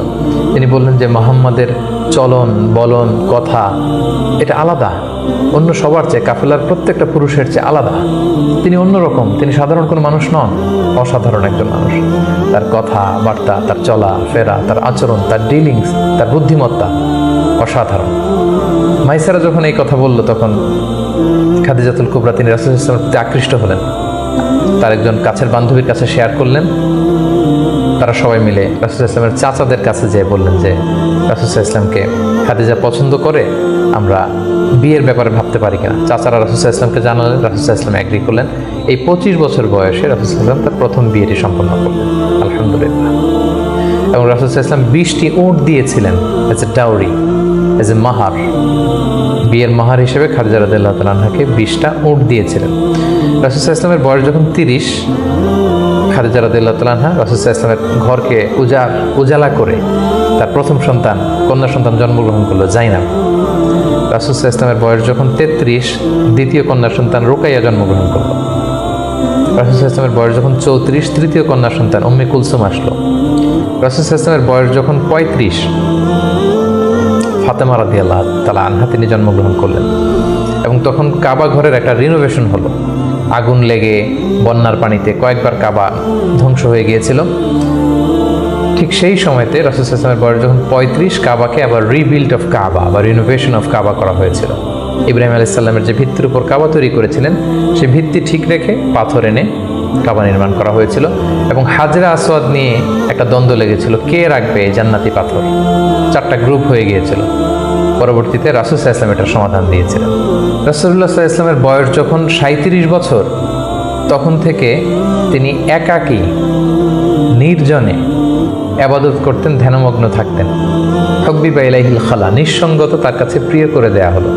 সম্মানিত সুধী, জাহিলি যুগে রাসূল সাল্লাল্লাহু আলাইহি ওয়াসাল্লামের ধর্মবিশ্বাস কী ছিল সেটা নিয়ে যদি আমরা বলি, তাহলে আমরা বলবো যে তিনি কখনো শিরকের সাথে জড়িত হননি, তিনি কখনো কোনো মূর্তিকে টাচ করেননি, তিনি আল্লাহ ছাড়া কারো কাছে কোনো কিছু কামনা করেননি, এবং তিনি হানিফ সম্প্রদায়ের অন্তর্ভুক্ত ছিলেন। অর্থাৎ ইব্রাহিম আলাইহিস সালামের স্বচ্ছ হানিফ ধর্মবিশ্বাসের যতটুকু মক্কাতে তখন অবশিষ্ট ছিল, রাসূল সাল্লাল্লাহু আলাইহি ওয়াসাল্লাম সেগুলোর প্রতি আকৃষ্ট ছিলেন, তিনি সেগুলো পালন করতেন। কিন্তু এই জাহিলি সমাজের মধ্য থেকে মানুষগুলোকে এক আল্লাহর দিকে কিভাবে নেবেন, সঠিক রাস্তা কোনটা, একটা স্ট্রাকচার্ড রিলিজিয়ান, স্ট্রাকচার্ড শারিয়া ওনার কাছে ছিল না। ফলে সেটা তিনি কামনা করছিলেন, খুঁজছিলেন, মহাসত্যকে তিনি খুঁজে বেড়াচ্ছিলেন। এজন্য ওনার বয়স যখন 37 ইয়ার্স ওল্ড, তখন হুব্বিবা ইলাইহিল খালা, নিঃসঙ্গতা, একাকী ধ্যান করা, এই মহাবিশ্ব নিয়ে গবেষণা করা, এই মহাবিশ্বের স্রষ্টাকে কিভাবে আরও তার সান্নিধ্য পাওয়া যায় সেটা নিয়ে তিনি চিন্তা গবেষণা করছিলেন। এবং ঠিক সেই মুহূর্তে তিনি হেরা গুহাতে যেতেন, এবং এটা চলেছিল তার বয়স যখন 37 থেকে শুরু করে 39 বছর 6 মাস পর্যন্ত এই ধ্যান তিনি করতেন। খাবার নিয়ে হেরা গুহাতে যেতেন, সেখানে ধ্যানমগ্ন তিনি থাকতেন এবং তিনি স্রষ্টার সান্নিধ্য পাওয়ার চেষ্টা করতেন। সত্য, মহাসত্যকে তিনি অর্জনের জন্য চেষ্টা করতেন। রাসূলুল্লাহ সাল্লাল্লাহু আলাইহি ওয়াসাল্লামের বয়স যখন 39 বছর 6 মাস, তখন থেকে, অর্থাৎ 40 বছর হতে আর মাত্র 6 মাস বাকি, তখন থেকে তিনি গুড ড্রিমস আর রুইয়া সাদেকা, বেশি বেশি সত্য স্বপ্ন দেখতে শুরু করলেন। প্রতিদিনই স্বপ্ন দেখতেন, এবং রাতে যাই স্বপ্ন দেখতেন সকালবেলা সেটা বাস্তবায়িত হতো। ফলে তিনি স্বপ্নে রাতে যা দেখতেন সকালবেলা বাস্তবে সেটা সমাজে তিনি দেখতে পেতেন। এভাবে একাকী তিনি খাবার নিয়ে, পাথেয় নিয়ে, সেই 632 মিটার উঁচু মাক্কাতুল মুকাররমায় গারে হেরাতে, হেরা পাহাড়ে তিনি চলে যেতেন, ধ্যানমগ্ন থাকতেন এবং মহাসত্যের সন্ধান করতেন। ঠিক তার বয়স যখন 40 বছরে উপনীত হলো, তিনি মহাসত্যের সন্ধান পেলেন। সুবহানাল্লাহি বিহামদিহি। সেদিন জিবরাইল আলাইহিস সালাম রেশমি কাপড়ে সূরাতুল আলাকের প্রথম 5 আয়াত নিয়ে এসে বললেন, পড়ুন। তিনি বললেন, আমি তো পড়তে জানি না। কয়েকবার বলার পরে পড়তে জানেন না তিনি বললেন। তিনি রাসূল সাল্লাল্লাহু আলাইহি ওয়াসাল্লামকে 3 বার জড়িয়ে ধরলেন। এবার তিনি পড়লেন, ইকরা বিসমি রাব্বিকাল্লাযী খালাক, খালাকাল ইনসানা মিন আলাক, ইকরা ওয়া রাব্বুকাল আকরাম আল্লাযী আল্লামা বিল কলম, আল্লামাল ইনসানা মা লাম ইয়ালাম। এই যে কোরআনের প্রথম 5 আয়াত হেরা গুহাতে নাজিল হলো, তখন রাসূল সাল্লাল্লাহু আলাইহি ওয়াসাল্লাম পড়লেন। 5টি আয়াত পড়ে তিনি হেরা গুহা থেকে কাঁপতে কাঁপতে নেমে আসলেন। নেমে এসে দেখেন জিবরাইল আলাইহিস সালামকে তার প্রকৃত রূপে দেখলেন, যে বিশাল আকৃতির, দিগন্ত বিস্তৃত তার আকৃতি। তিনি আরো ভয় পেলেন। এই 5 আয়াত নিয়ে তিনি নিচে নেমে আসলেন, কাঁপতে লাগলেন, এবং আম্মাজান খাদিজা ওনার স্ত্রীর কাছে এসে বললেন, জাম্মিলুনি জাম্মিলুনি, আমার ভয় লাগছে, আমাকে কম্বল চাপা দাও। কম্বল চাপা দেয়া হলো, আয়াত নাজিল হলো, ইয়া আইয়ুহাল মুজাম্মিল কুমিল লাইলা ইল্লা কালিলা, হে কম্বলওয়ালা দাঁড়াও, দাঁড়িয়ে তাহাজ্জুদের সালাত পড়ো। তিনি বললেন, আমাকে দাসসিরুনি দাসসিরুনি, আমাকে বস্ত্র দিয়ে চাপা দাও, আমার ভয় লাগছে, আমি মনে হয় মারা যাব। রাসূল ইসলামের গায়ে জ্বর এসে গেল, কাঁপুনি এসে গেল। কারণ কোরআনটা হচ্ছে ইন্না সানুলকি আলাইকা কওলান সাকিলা, এটা খুব ভারী, পাওয়ারফুল একটা স্ট্রং মেসেজ। এটা রিসিভ করা এত সহজ কোনো বিষয় নয়। যখন তিনি বললেন, কাপড় দিয়ে আমাকে আচ্ছাদন করো, আয়াত নাজিল হলো, ইয়া আইয়ুহাল মুদ্দাসসির কুম ফাআনদির, হে কাপড়ওয়ালা দাঁড়াও, কুম দাঁড়াও, বসে থাকার সময় নেই, কুম ফাআনদির, মানুষকে সতর্ক করো। এই যে রাসূল সাল্লাল্লাহু আলাইহি ওয়াসাল্লাম দাঁড়ালেন আর বিশ্রামের সময়টুকু পেলেন না, কোরআন নাজিল হতে লাগলো। রাসূল সাল্লাল্লাহু আলাইহি ওয়াসাল্লাম ভয় পেতে লাগলেন শুরুর দিকে। আম্মাজান খাদিজা আশ্বস্ত করে বললেন যে আপনি ভয় পাবেন না, আপনার মধ্যে অনেক ভালো গুণাবলী আছে, আল্লাহ আপনাকে কখনোই অপদস্থ করবেন না। তিনি তার কাজিনের কাছে, ওরাকা ইবনে নাওফলের কাছে নিয়ে গেলেন। তিনিও আশ্বস্ত করলেন যে যাকে তুমি দেখেছো বিশাল আকৃতিতে, যে তোমার কাছে সূরা আলাকের 5 আয়াত নিয়ে এসেছে, তিনি হচ্ছেন নামুস, সে জিবরিল। তোমার আগে সব নবীদের কাছে তিনিই আসতেন আল্লাহর বাণী নিয়ে। সুবহানাল্লাহ। ভয় পেও না, তুমি চালিয়ে যাও, এবং তোমার জাতিগোষ্ঠী তোমার বিরোধিতা করবে, তোমাকে তোমার এলাকা থেকে বের করে দিবে। রাসূল সাল্লাল্লাহু আলাইহি ওয়াসাল্লাম বললেন, আমার গোষ্ঠীর আত্মীয়রা আমাকে বের করে দিবে? তিনি বললেন, হ্যাঁ, এই বাণীবাহকের কাজ যারা করে পৃথিবীতে তাদেরকে এই ভাগ্যই বরণ করতে হয়েছে। সুবহানাল্লাহ। সম্মানিত সুধী, এভাবে ইকরা বিসমি রাব্বিকাল্লাযী খালাক, read in the name of your lord who has created, এই বাণী নাজিলের মধ্য দিয়ে রাসূল সাল্লাল্লাহু আলাইহি ওয়াসাল্লাম অফিশিয়ালি নবী হলেন, নবুয়ত লাভ করলেন, এবং তার বয়স ছিল তখন 40 বছর। তাহলে আমরা প্রথম পর্ব শেষ করলাম, যেখানে আমরা বলেছি প্রথম পর্বে আমরা রাসূল ইসলামের জন্ম থেকে শুরু করে নবী হওয়া পর্যন্ত এই 40 বছরের বর্ণনা আমরা প্রথম পর্বে শুনলাম। এবারে আমরা দ্বিতীয় পর্বে চলে যাব। দ্বিতীয় পর্বে আমরা বর্ণনা করব নবী হওয়ার পর থেকে হিজরতের আগ পর্যন্ত মক্কায় নবুয়তের 13 বছর ওনার কেমন কেটেছে, কি কি ইনসিডেন্ট ছিল, কি কি ঘটনার মধ্যে দিয়ে, স্ট্রাগলের মধ্যে দিয়ে তিনি গিয়েছেন, সেটা আমরা এখন শুনবো ইনশাআল্লাহ। আমরা শুরুতেই বলেছিলাম যে দ্বিতীয় পর্ব আমরা আলোচনা করব নবুয়তির সন ভিত্তিক। তো নবুয়তির প্রথম বছরে রাসূল সাল্লাল্লাহু আলাইহি ওয়াসাল্লামের কাছে কোরআনের আয়াত যাই নাজিল হতো সেটা তিনি খুব প্রাইভেটলি কাছের লোকদের কাছে প্রচার করতেন, অন্যদেরকে বলতেন না। ফলে তিনি যে নবী হয়েছেন এটা ওনার কাছের লোকজন ছাড়া কেউ জানতে পারেনি। তিনি সর্বপ্রথম খাদিজা রাদিয়াল্লাহু তাআলা আনহার কাছে বলেছেন, তিনি বিশ্বাস করে ঈমান এনেছেন। তার চাচাতো ভাই ছোট্ট আলী রাদিয়াল্লাহু তাআলা আনহুর কাছে বলেছেন, আলী রাদিয়াল্লাহু তাআলা আনহু ছোটদের মধ্যে ঈমান এনেছেন। দাসদের মধ্যে থেকে প্রথম যায়েদ ইবনে হারেসা, যিনি রাসূল সাল্লাল্লাহু আলাইহি ওয়াসাল্লামের পালক পুত্রের মর্যাদায় ছিলেন, তিনি ঈমান এনেছেন। সবচাইতে কাছের ঘনিষ্ঠ বন্ধু আবু বকর রাদিয়াল্লাহু তাআলা আনহুর কাছে বলেছেন, তিনিও ঈমান এনেছেন। এবং রাসূল সাল্লাল্লাহু আলাইহি ওয়াসাল্লাম গোপনে, অর্থাৎ যেটাকে বলা হয় প্রাইভেট দাওয়া, তিনি টার্গেট ভিত্তিক কাছের ঘনিষ্ঠ আমানতদার যাকে তিনি রিলাই করতে পারেন তাদের কাছে তিনি বলতে আরম্ভ করলেন, এবং তারা গোপনে গোপনে প্রাইভেটলি রাসূল ইসলাম ডাকে সাড়া দিয়ে ঈমান আনলো, মুসলিম হতে আরম্ভ করলো। সুবহানাল্লাহ। এভাবে 3 বছর তিনি প্রাইভেট দাওয়া দিয়েছেন মক্কায়। নবুয়তির তৃতীয় বছরে 3 বছর পর আল্লাহ তাআলা আয়াত নাযিল করলেন, ফাসদা বিমা তুমার ওয়া আরিদ আনিল মুশরিকিন। নবী হে, এখন আর প্রাইভেট দাওয়া নয়, এবার পাবলিক দাওয়া, পাবলিক প্রোক্লেমেশন, অর্থাৎ পাবলিকলি আপনি এবার প্রচার করুন, যাই নাজিল হয় প্রচার করুন। এবার রাসূল সাল্লাল্লাহু আলাইহি ওয়াসাল্লাম প্রচার করতে আরম্ভ করলেন পাবলিকলি। তিনি পাবলিকলি তাওহীদের দাওয়াত দিতে শুরু করলেন, রিসালাতের দাওয়াত দিতে শুরু করলেন, আখিরাতের দাওয়াত দিতে শুরু করলেন। যখনই তিনি পাবলিকলি দাওয়াত দিতে শুরু করলেন তখনই বিরোধিতা শুরু হলো, নানা ধরনের বাধা বিপত্তি আসতে শুরু করলো। তিনি পাহাড়ের চূড়ায় যেয়ে বললেন, হে মক্কাবাসী, হে আমার গোষ্ঠীর লোকেরা, আমি যদি বলি যে এই পাহাড়ের পেছনে একদল ঘোড়সাওয়ার আক্রমণ করার জন্য বসে আছে, বিশ্বাস করবে আমার কথা? সবাই বললো, হ্যাঁ অবশ্যই করব, কারণ মা জাররাবনা মিনকা ইল্লা সিদখান, আমরা জীবনে তো মুহাম্মদ তোমার কাছ থেকে কোনোদিন মিথ্যা বলতে শুনি নাই, তুমি যা বলবে তাই বিশ্বাস করব। তখন রাসূল সাল্লাল্লাহু আলাইহি ওয়াসাল্লাম বললেন, তাহলে জেনে রাখো, আমাকে যদি নবী হিসেবে না মানো, আখিরাতে যদি বিশ্বাস না করো, আল্লাহকে যদি একক একমাত্র রব হিসেবে না মানো, তোমাদের জন্য কঠিন শাস্তি অপেক্ষা করছে। একথা শুনে তারা মর্মাহত হলো, এবং রাসূল সাল্লাল্লাহু আলাইহি ওয়াসাল্লামের চাচা আবু লাহাব পাথর নিয়ে রাসূল সাল্লাল্লাহু আলাইহি ওয়াসাল্লামের প্রতি নিক্ষেপ করলেন। এবং তখনই সূরাতুল লাহাব নাজিল হলো। সূরাতুল লাহাব, তাব্বাত ইয়াদা আবি লাহাবি ওয়া তাব, ধ্বংস হোক, নিপাত যাক আবু লাহাবের 2 হাত। কিন্তু রাসূল সাল্লাল্লাহু আলাইহি ওয়াসাল্লাম থামলেন না, তিনি দাওয়াত দিতে লাগলেন। এবং মক্কার গরিব শ্রেণীর যেই লোকেরা আছে, কর্মচারী, শ্রমজীবী, খেটে খাওয়া মানুষ, দাস, তারা রাসূল সাল্লাল্লাহু আলাইহি ওয়াসাল্লামের দাওয়াতে সাড়া দিয়ে মুসলমান হতে লাগলো, তাদের সংখ্যা বাড়তে লাগলো, এবং তাদের উপর অত্যাচার আরম্ভ হয়ে গেল। নবুয়তির 5ম বছরে এই ক্ল্যাশ, এই সংঘাত মারাত্মক আকারে রূপ নিল। কোথাও বেলাল রাদিয়াল্লাহু তাআলা আনহুকে পিটিয়ে আহত করা হচ্ছে, কোথাও খাব্বাব রাদিয়াল্লাহু তাআলা আনহুকে, কোথাও খুবাইব রাদিয়াল্লাহু তাআলা আনহুকে, কখনো আম্মার ইবনে ইয়াসারকে, কখনো সুমাইয়া রাদিয়াল্লাহু তাআলা আনহাকে। তাদেরকে নানাভাবে নির্যাতন, অত্যাচার শুরু করা হলো। এবং উপায়ন্তর না দেখে নবুয়তির 5ম বছর রাসূল সাল্লাল্লাহু আলাইহি ওয়াসাল্লাম বললেন যে না, এভাবে অত্যাচারের মধ্য দিয়ে যাওয়া যায় না। আমি শুনেছি যে নাজ্জাশির বাদশাহ, ইথিওপিয়াতে হাবাসাতে একজন বাদশাহ আছে, ইমামুন আদিল, এ জাস্ট কিং, তার কাছে কেউ নাকি অত্যাচারিত হয় না, তোমরা সেখানে হিজরত করো। নবুয়তির 5ম বছর একটা বিশাল সংখ্যক মুসলিম সাহাবী তারা আবিসিনিয়াতে হিজরত করল।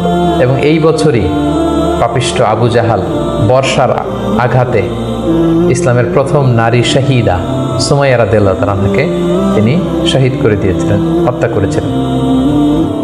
এভাবে খুব কঠিন মুহূর্ত যখন যাচ্ছিল মুসলিমদের উপর, মুসলিমদের একটা অংশ আবিসিনাতে হিজরত করলো, রাসূল সাল্লাল্লাহু আলাইহি ওয়াসাল্লাম অন্যান্যদেরকে নিয়ে কষ্ট সহ্য করেও মক্কাতে অবস্থান করলেন। ঠিক ওই মুহূর্তে একটা আশার বাণী নিয়ে আসলো আমির হামজা রাসূল সাল্লাল্লাহু আলাইহি ওয়াসাল্লামের চাচার ইসলাম গ্রহণ এবং ওমরে ফারুকের ইসলাম গ্রহণ। সুবহানাল্লাহ। তারা যখন ইসলাম ধর্ম গ্রহণ করলো তখন মক্কার কুরাইশ একটু নড়ে চড়ে বসলো, কারণ তারা তখন পাবলিকলি কয়েকজন একসাথে মিলে দুইটা লাইন করে মিছিল দিতে শুরু করলো, আল্লাহু আকবার আল্লাহু আকবার তাকবীর দিতে দিতে তারা কাবা পর্যন্ত গেল। এবং এই দৃশ্য যখন মক্কার কাফিররা দেখলো তখন তারা বলতে আরম্ভ করলো, না, এটাকে যে কোনো মূল্যে থামাতে হবে। রাসূল সাল্লাল্লাহু আলাইহি ওয়াসাল্লামকে তারা প্রপোজ করলো, তুমি নারী চাও মুহাম্মদ, তোমাকে আরব সুন্দরী নারী এনে দেব, তুমি সম্পদ চাও সম্পদ দেব, ক্ষমতা চাও ক্ষমতা দেব, কিন্তু এই নতুন যেই দাওয়াত দিচ্ছ তুমি এটা বন্ধ করো। রাসূল সাল্লাল্লাহু আলাইহি ওয়াসাল্লাম বললেন, তোমরা যদি আমার ডান হাতে লাওয়াদাউ শামসা ফি ইয়ামিনি ওয়াল খামারা ফি ইয়াসারি, ডান হাতে যদি তোমরা সূর্য এনে দাও, বাঁ হাতে যদি আমাকে চাঁদ এনে দাও, তারপরেও এই দাওয়াত থেকে, আমার এই মিশন থেকে আমি এক চুল পরিমাণে পেছনে যাব না। এবার আবু জাহেল, উতবা, শাইবা, ওয়ালিদ ইবনে মুগীরা তারা সিদ্ধান্ত নিল, না, মুহাম্মদকে থামাতে হলে আমাদেরকে অন্য স্ট্র্যাটেজিতে যেতে হবে, তাদেরকে বয়কট করতে হবে। এবং তারা তখন প্রপোজ করলো যে আমরা বয়কট করব। আবু তালেবকে বললো, আবু তালেব, তোমার ভাতিজা তোমার শেল্টারে আমাদের সমাজে বিশৃঙ্খলা তৈরি করছে, নতুন ধর্মের দাওয়াত দিচ্ছে, হয় মোহাম্মদকে আমাদের হাতে তুলে দাও, তা না হলে বয়কট, তোমাদেরকে আমরা বয়কট করতে বাধ্য হব। আবু তালেব বললেন যে না, পিতাহারা মাতাহারা মোহাম্মদকে আমি ছোটবেলা থেকে লালন পালন করেছি, আমার ভাতিজার কোনো ক্ষতি আমি হতে দিব না। তারা বয়কটের ঘোষণা দিল। তারা বললো, আমরা সবাই মিলে এই বানু হাশিমকে বয়কট করলাম, তোমাদের সাথে আমাদের কোনো বিবাহ হবে না, কোনো অর্থনৈতিক চুক্তি হবে না, আমরা কোনো পণ্য বিক্রি করব না, তোমাদের থেকে কিনবো না, কথা বলবো না, তোমাদেরকে বয়কট। 3 বছর শিআবে আবি তালেবে রাসূল সাল্লাল্লাহু আলাইহি ওয়াসাল্লাম, রাসূল সাল্লাল্লাহু আলাইহি ওয়াসাল্লামের চাচা এবং মুসলিমরা এই বয়কটের মধ্যে ছিলেন। প্রথম বছর তারা ছাগল পালতো, যেহেতু ছাগল জবাই করে খেয়েছে। তারপরের বছর ছাগলের চামড়া, এবং অনেক সাহাবী ছাগলের চামড়া, গাছের ছাল খেয়ে বেহুশ হয়ে থাকতো, যেহেতু কোনো খাবার দাবারের ব্যবস্থা ছিল না। ঠিক নবুয়তের 7ম বছরে এই বয়কট শুরু হলো 10ম বছর পর্যন্ত। 3টি বছর তারা এই বয়কটের মধ্য দিয়ে গিয়েছে। এবং রাসূল সাল্লাল্লাহু আলাইহি ওয়াসাল্লাম নবুয়তের 10ম বছরে চাচা আবু তালেবকে বললেন যে, চাচা, আল্লাহ তাআলা আমাকে জানিয়েছেন যে তারা যে বয়কটের যে ধারাগুলো লিখেছিল যে আমাদের কাছে পণ্য বিক্রি করবে না, আমাদের সাথে বিয়ে শাদী হবে না, কথাবার্তা হবে না, এবং ধারাগুলো লিখে তারা একটা কাগজে এটাকে কাবা ঘরের ছাদের উপরে ঝুলিয়ে দিয়েছিল। রাসূল সাল্লাল্লাহু আলাইহি ওয়াসাল্লাম বললেন যে, চাচা, আপনি তাদের কাছে যান, যে বলুন যে আল্লাহ তাআলা আমাকে জানিয়েছে উই পোকা এসে তাদের ধারার প্রতিটি কথা উই পোকা খেয়ে ফেলেছে, সেখানে শুধু আল্লাহ এই শব্দটা অবশিষ্ট আছে। আমি যদি নবী না হই তাহলে তো এটা আমার পক্ষে বলা সম্ভব না। আবু তালেব যে বললেন, শোনো, আমার ভাতিজা মুহাম্মদ বলেছে যে তোমাদের ধারার প্রতিটি কথা উই পোকা খেয়ে ফেলেছে, যেটা তোমরা কাবা ঘরে লটকে রেখেছো গত 3 বছর, যাও যেয়ে দেখো। যদি দেখো মুহাম্মদ যা জানিয়েছে এটা মিথ্যা, তাহলে মুহাম্মদকে তোমাদের হাতে তুলে দেবো, আর যদি সত্য হয় তাহলে এই বয়কট তোমরা ভেঙে দিতে হবে। তারা যে তাই দেখলো, রাসূল সাল্লাল্লাহু আলাইহি ওয়াসাল্লাম যেমনটি বলেছেন, কোনো লেখা সেই নথিপত্রে নেই, শুধু আল্লাহ নামটি ছাড়া। এটা দেখে তাদের কারো কারোর মধ্যে ভয় আসলো যে না, এতটা আমাদের আত্মীয়, এরা একই বংশের লোক, একই সমাজের লোক, এটা করা ঠিক হবে না। নবুয়তের 10ম বছর এই বয়কটকে তারা উঠিয়ে নিল। কিন্তু তার চেয়েও দুঃখজনক ঘটনা আমাদের জন্য সামনে অপেক্ষা করছে। সেটা হচ্ছে নবুয়তের 10ম বছর রাসূল সাল্লাল্লাহু আলাইহি ওয়াসাল্লামের এই চাচা আবু তালেব ইন্তেকাল করল, যিনি রাসূল সাল্লাল্লাহু আলাইহি ওয়াসাল্লামকে পলিটিক্যাল শেল্টার দিতেন এবং রাসূল সাল্লাল্লাহু আলাইহি ওয়াসাল্লামকে ঘরে যিনি শক্তি যোগাতেন, সাহস যোগাতেন এবং ফিনান্সিয়াল সাপোর্ট দিতেন, তার সেই প্রিয়তমা স্ত্রী খাদিজা রাদিয়াল্লাহু তাআলা আনহা নবুয়তের 10ম বছরে চাচার ইন্তেকালের 6 মাস পরে ইন্তেকাল করলেন। রাসূল সাল্লাল্লাহু আলাইহি ওয়াসাল্লাম তখন সাউদা বিনতে জামাআ রাদিয়াল্লাহু তাআলা আনহাকে বিয়ে করলেন। আয়েশা রাদিয়াল্লাহু তাআলা আনহার সাথে বিয়ের কন্ট্রাক্ট অর্থাৎ আকদ হলো, কিন্তু সংসার শুরু হয়নি। কিন্তু এখন তো রাসূল সাল্লাল্লাহু আলাইহি ওয়াসাল্লামকে বাঁচানোর মতো কেউ নেই, শেল্টার দেওয়ার মতো কেউ নেই। এখন তো যে কেউ রাসূল সাল্লাল্লাহু আলাইহি ওয়াসাল্লামের উপর অ্যাটাক করতে পারে। তাই রাসূল সাল্লাল্লাহু আলাইহি ওয়াসাল্লাম পাশের শহর টুইন সিটি তায়েফে চলে গেলেন। তায়েফের লোকদেরকে দাওয়াত দিলেন। নবুয়তের 10ম বছরেই তিনি তায়েফে চলে গেলেন। কিন্তু আমরা তায়েফের ঘটনা জানি। To make the long story short, সেখানে তিনি রিজেক্টেড হলেন। পাথর মারা হলো, রক্তাক্ত হয়ে তিনি ফিরে আসলেন এক খেজুর বাগানের ভেতরে। ফজরের সময় তিনি যখন তেলাওয়াত করছিলেন, একদল জিন যাচ্ছিল এবং তারা রাসূল সাল্লাল্লাহু আলাইহি ওয়াসাল্লামের কণ্ঠের তেলাওয়াত শুনে জিন জাতি ঈমান এনে ফেলল। আল্লাহ তাআলা বোঝাতে চাইলেন, নবী হে, মক্কায় নির্যাতিত হয়ে তায়েফে গিয়েছেন, তায়েফে রক্তাক্ত হয়েছেন, রিজেক্টেড হয়েছেন, তায়েফের লোকেরা আপনার কথা শুনেনি, কিন্তু অদৃশ্য জগতের এক জাতি, জিন জাতি, আপনার এই কথা শুনে ঈমান এনে মুসলমান হয়ে গিয়েছে। সুবহানাল্লাহ। তায়েফে যখন তিনি রিজেক্টেড হলেন, এবার তিনি কোথায় যাবেন? মক্কাতে আসলে এখানে মৃত্যু অপেক্ষা করছে। তায়েফে তিনি আশ্রয় পেলেন না। এবার তিনি মক্কার অনতি দূরে দাঁড়িয়ে একজন লোককে পাঠালেন যে যাও, যে বলো যে কেউ কি নেই আমাকে শেল্টার দিবে। আমার তো এটা আমার শেকড়, জন্মভূমি, আমার বাবা দাদা সবাই এ এলাকার, আমার স্মৃতি, শৈশব কৈশোর সব এখানে। আমি তো তোমাদের সাথে কোনো খারাপ আচরণও কখনো করিনি, কাউকে ঠকাইনি, আমাকে থাকবার জন্য কি কেউ আশ্রয় দিবে না? কেউ তখন আবু জাহেল, উতবা, সাইবার ভয়ে রাসূল সাল্লাল্লাহু আলাইহি ওয়াসাল্লামকে আমান বা সিকিউরিটি দিতে রাজি হলো না, একজন লোক ছাড়া। তিনি হচ্ছেন মুতঈম ইবনে আদি। যদিও সে মুশরিক, কিন্তু রাসূল সাল্লাল্লাহু আলাইহি ওয়াসাল্লামকে শেল্টার বা আমান দেওয়ার জন্য রাজি হলো। আল্লাহর মেহেরবানি, এই মুশরিক মুতঈম ইবনে আদির শেল্টারে রাসূল সাল্লাল্লাহু আলাইহি ওয়াসাল্লাম মক্কায় ঢুকলেন, তাওয়াফ করলেন, মক্কায় থাকতে আরম্ভ করলেন। কিন্তু মক্কার পরিবেশ পরিস্থিতি মোটেও রাসূল সাল্লাল্লাহু আলাইহি ওয়াসাল্লামের অনুকূলে নয়। রাসূল সাল্লাল্লাহু আলাইহি ওয়াসাল্লাম খুব কষ্টে দিনাতিপাত করতে লাগলেন। কিছুদিন আগে চাচা হারিয়েছেন, ঘরের স্ত্রী খাদিজা রাদিয়াল্লাহু তাআলা আনহাকে হারিয়েছেন, তায়েফে যে নির্যাতিত হয়েছেন, ডানে বায়ে সামনে পেছনে সাহস জোগানোর মতো কেউ নেই। রাসূল সাল্লাল্লাহু আলাইহি ওয়াসাল্লামের হৃদয়টা ভেঙে চুরমার খান খান। ঠিক সেই মুহূর্তে নবুয়তির 11তম বৎসরে রাসূল সাল্লাল্লাহু আলাইহি ওয়াসাল্লামের হৃদয়টাকে আনন্দ দিয়ে ভরে দেবার জন্য স্পেশাল মিটিংয়ে রাসূল সাল্লাল্লাহু আলাইহি ওয়াসাল্লামকে ডেকে নিলেন আল্লাহ তাআলা তার আরশে। আল্লাহ তাআলা নাজিল করলেন, সুবহানাল্লাযী আসরা বিআবদিহি লাইলাম মিনাল মাসজিদিল হারাম ইলাল মাসজিদিল আকসা। তিনি মসজিদে হারাম থেকে এক রাত্রিবেলা রাসূল সাল্লাল্লাহু আলাইহি ওয়াসাল্লামকে জিবরাইল আলাইহিস সালামের মারফত তিনি মসজিদে আকসায় নিলেন। সেখান থেকে 7 আকাশ ভ্রমণ করিয়ে আল্লাহর আরশে নিয়ে গেলেন। সুবহানাল্লাহ। সেখানে সালাত ফরজ করা হলো। রাসূল সাল্লাল্লাহু আলাইহি ওয়াসাল্লামের সাথে একান্তে আল্লাহ তাআলা কথোপকথন করলেন। রাসূল সাল্লাল্লাহু আলাইহি ওয়াসাল্লামের মন ভালো করে দিলেন। মেরাজ থেকে তিনি ফিরে আসলেন, কিন্তু এখন যাবেন কোথায়? মক্কায় তো থাকার পরিবেশ নেই। তখন তিনি ওনার গ্লোবাল নেভিগেশন এটা বাড়ানোর জন্য ট্রাই করলেন যে ফরেন লোক আমি পাই কিনা, যে বিদেশে কোথাও যেয়ে থাকা যায় কিনা, প্রবাসে।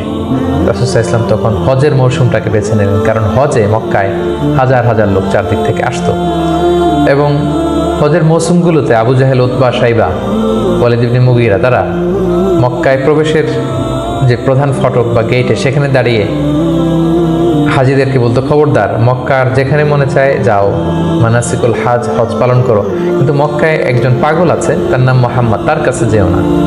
সে এমন কথা বলবে তোমাকেও পাগল বানায় ফেলবে। আমরা জানি যে আল ইনসানু হারিসুন আলা মা মুনিআ, মানুষকে যেটা থেকে বারণ করা হয় মানুষের সেটার ব্যাপারে আগ্রহ থাকে বেশি। সবাই তখন মক্কায় যে খুঁজতে আরম্ভ করলো যে কে এই মুহাম্মদ। যারাই রাসূল সাল্লাল্লাহু আলাইহি ওয়াসাল্লামের কাছে আসতো, রাসূল সাল্লাল্লাহু আলাইহি ওয়াসাল্লাম তাদেরকে আল্লাহ নাজিল করা কোরআন তেলাওয়াত শোনায় দিতেন এবং রাসূল সাল্লাল্লাহু আলাইহি ওয়াসাল্লামের কণ্ঠে কোরআন তেলাওয়াত শুনে এরকম অনেক ভিনদেশি মুসলমান হয়ে গিয়েছিল। সুবহানাল্লাহ। কিন্তু রাসূল সাল্লাল্লাহু আলাইহি ওয়াসাল্লামের তো একটা সেটেলমেন্ট লাগবে। কোথায় যাবেন তিনি? তিনি মিনাতে এবং আকাবাতে খুঁজতে আরম্ভ করলেন। নবুয়তির 11তম বৎসরে খুঁজতে খুঁজতে হঠাৎ মিনার একটা টেন্টে, তাঁবুতে তিনি ঢুকলেন। 6 জন লোক সেখানে বসা। রাসূল ইসলাম জিজ্ঞেস করলেন, তোমরা কারা? তারা বলল, আমরা খাজরাজ গোষ্ঠীর মানুষ, ইয়াসরিব আমাদের বাড়ি। মদিনার পূর্ব নাম ছিল ইয়াসরিব।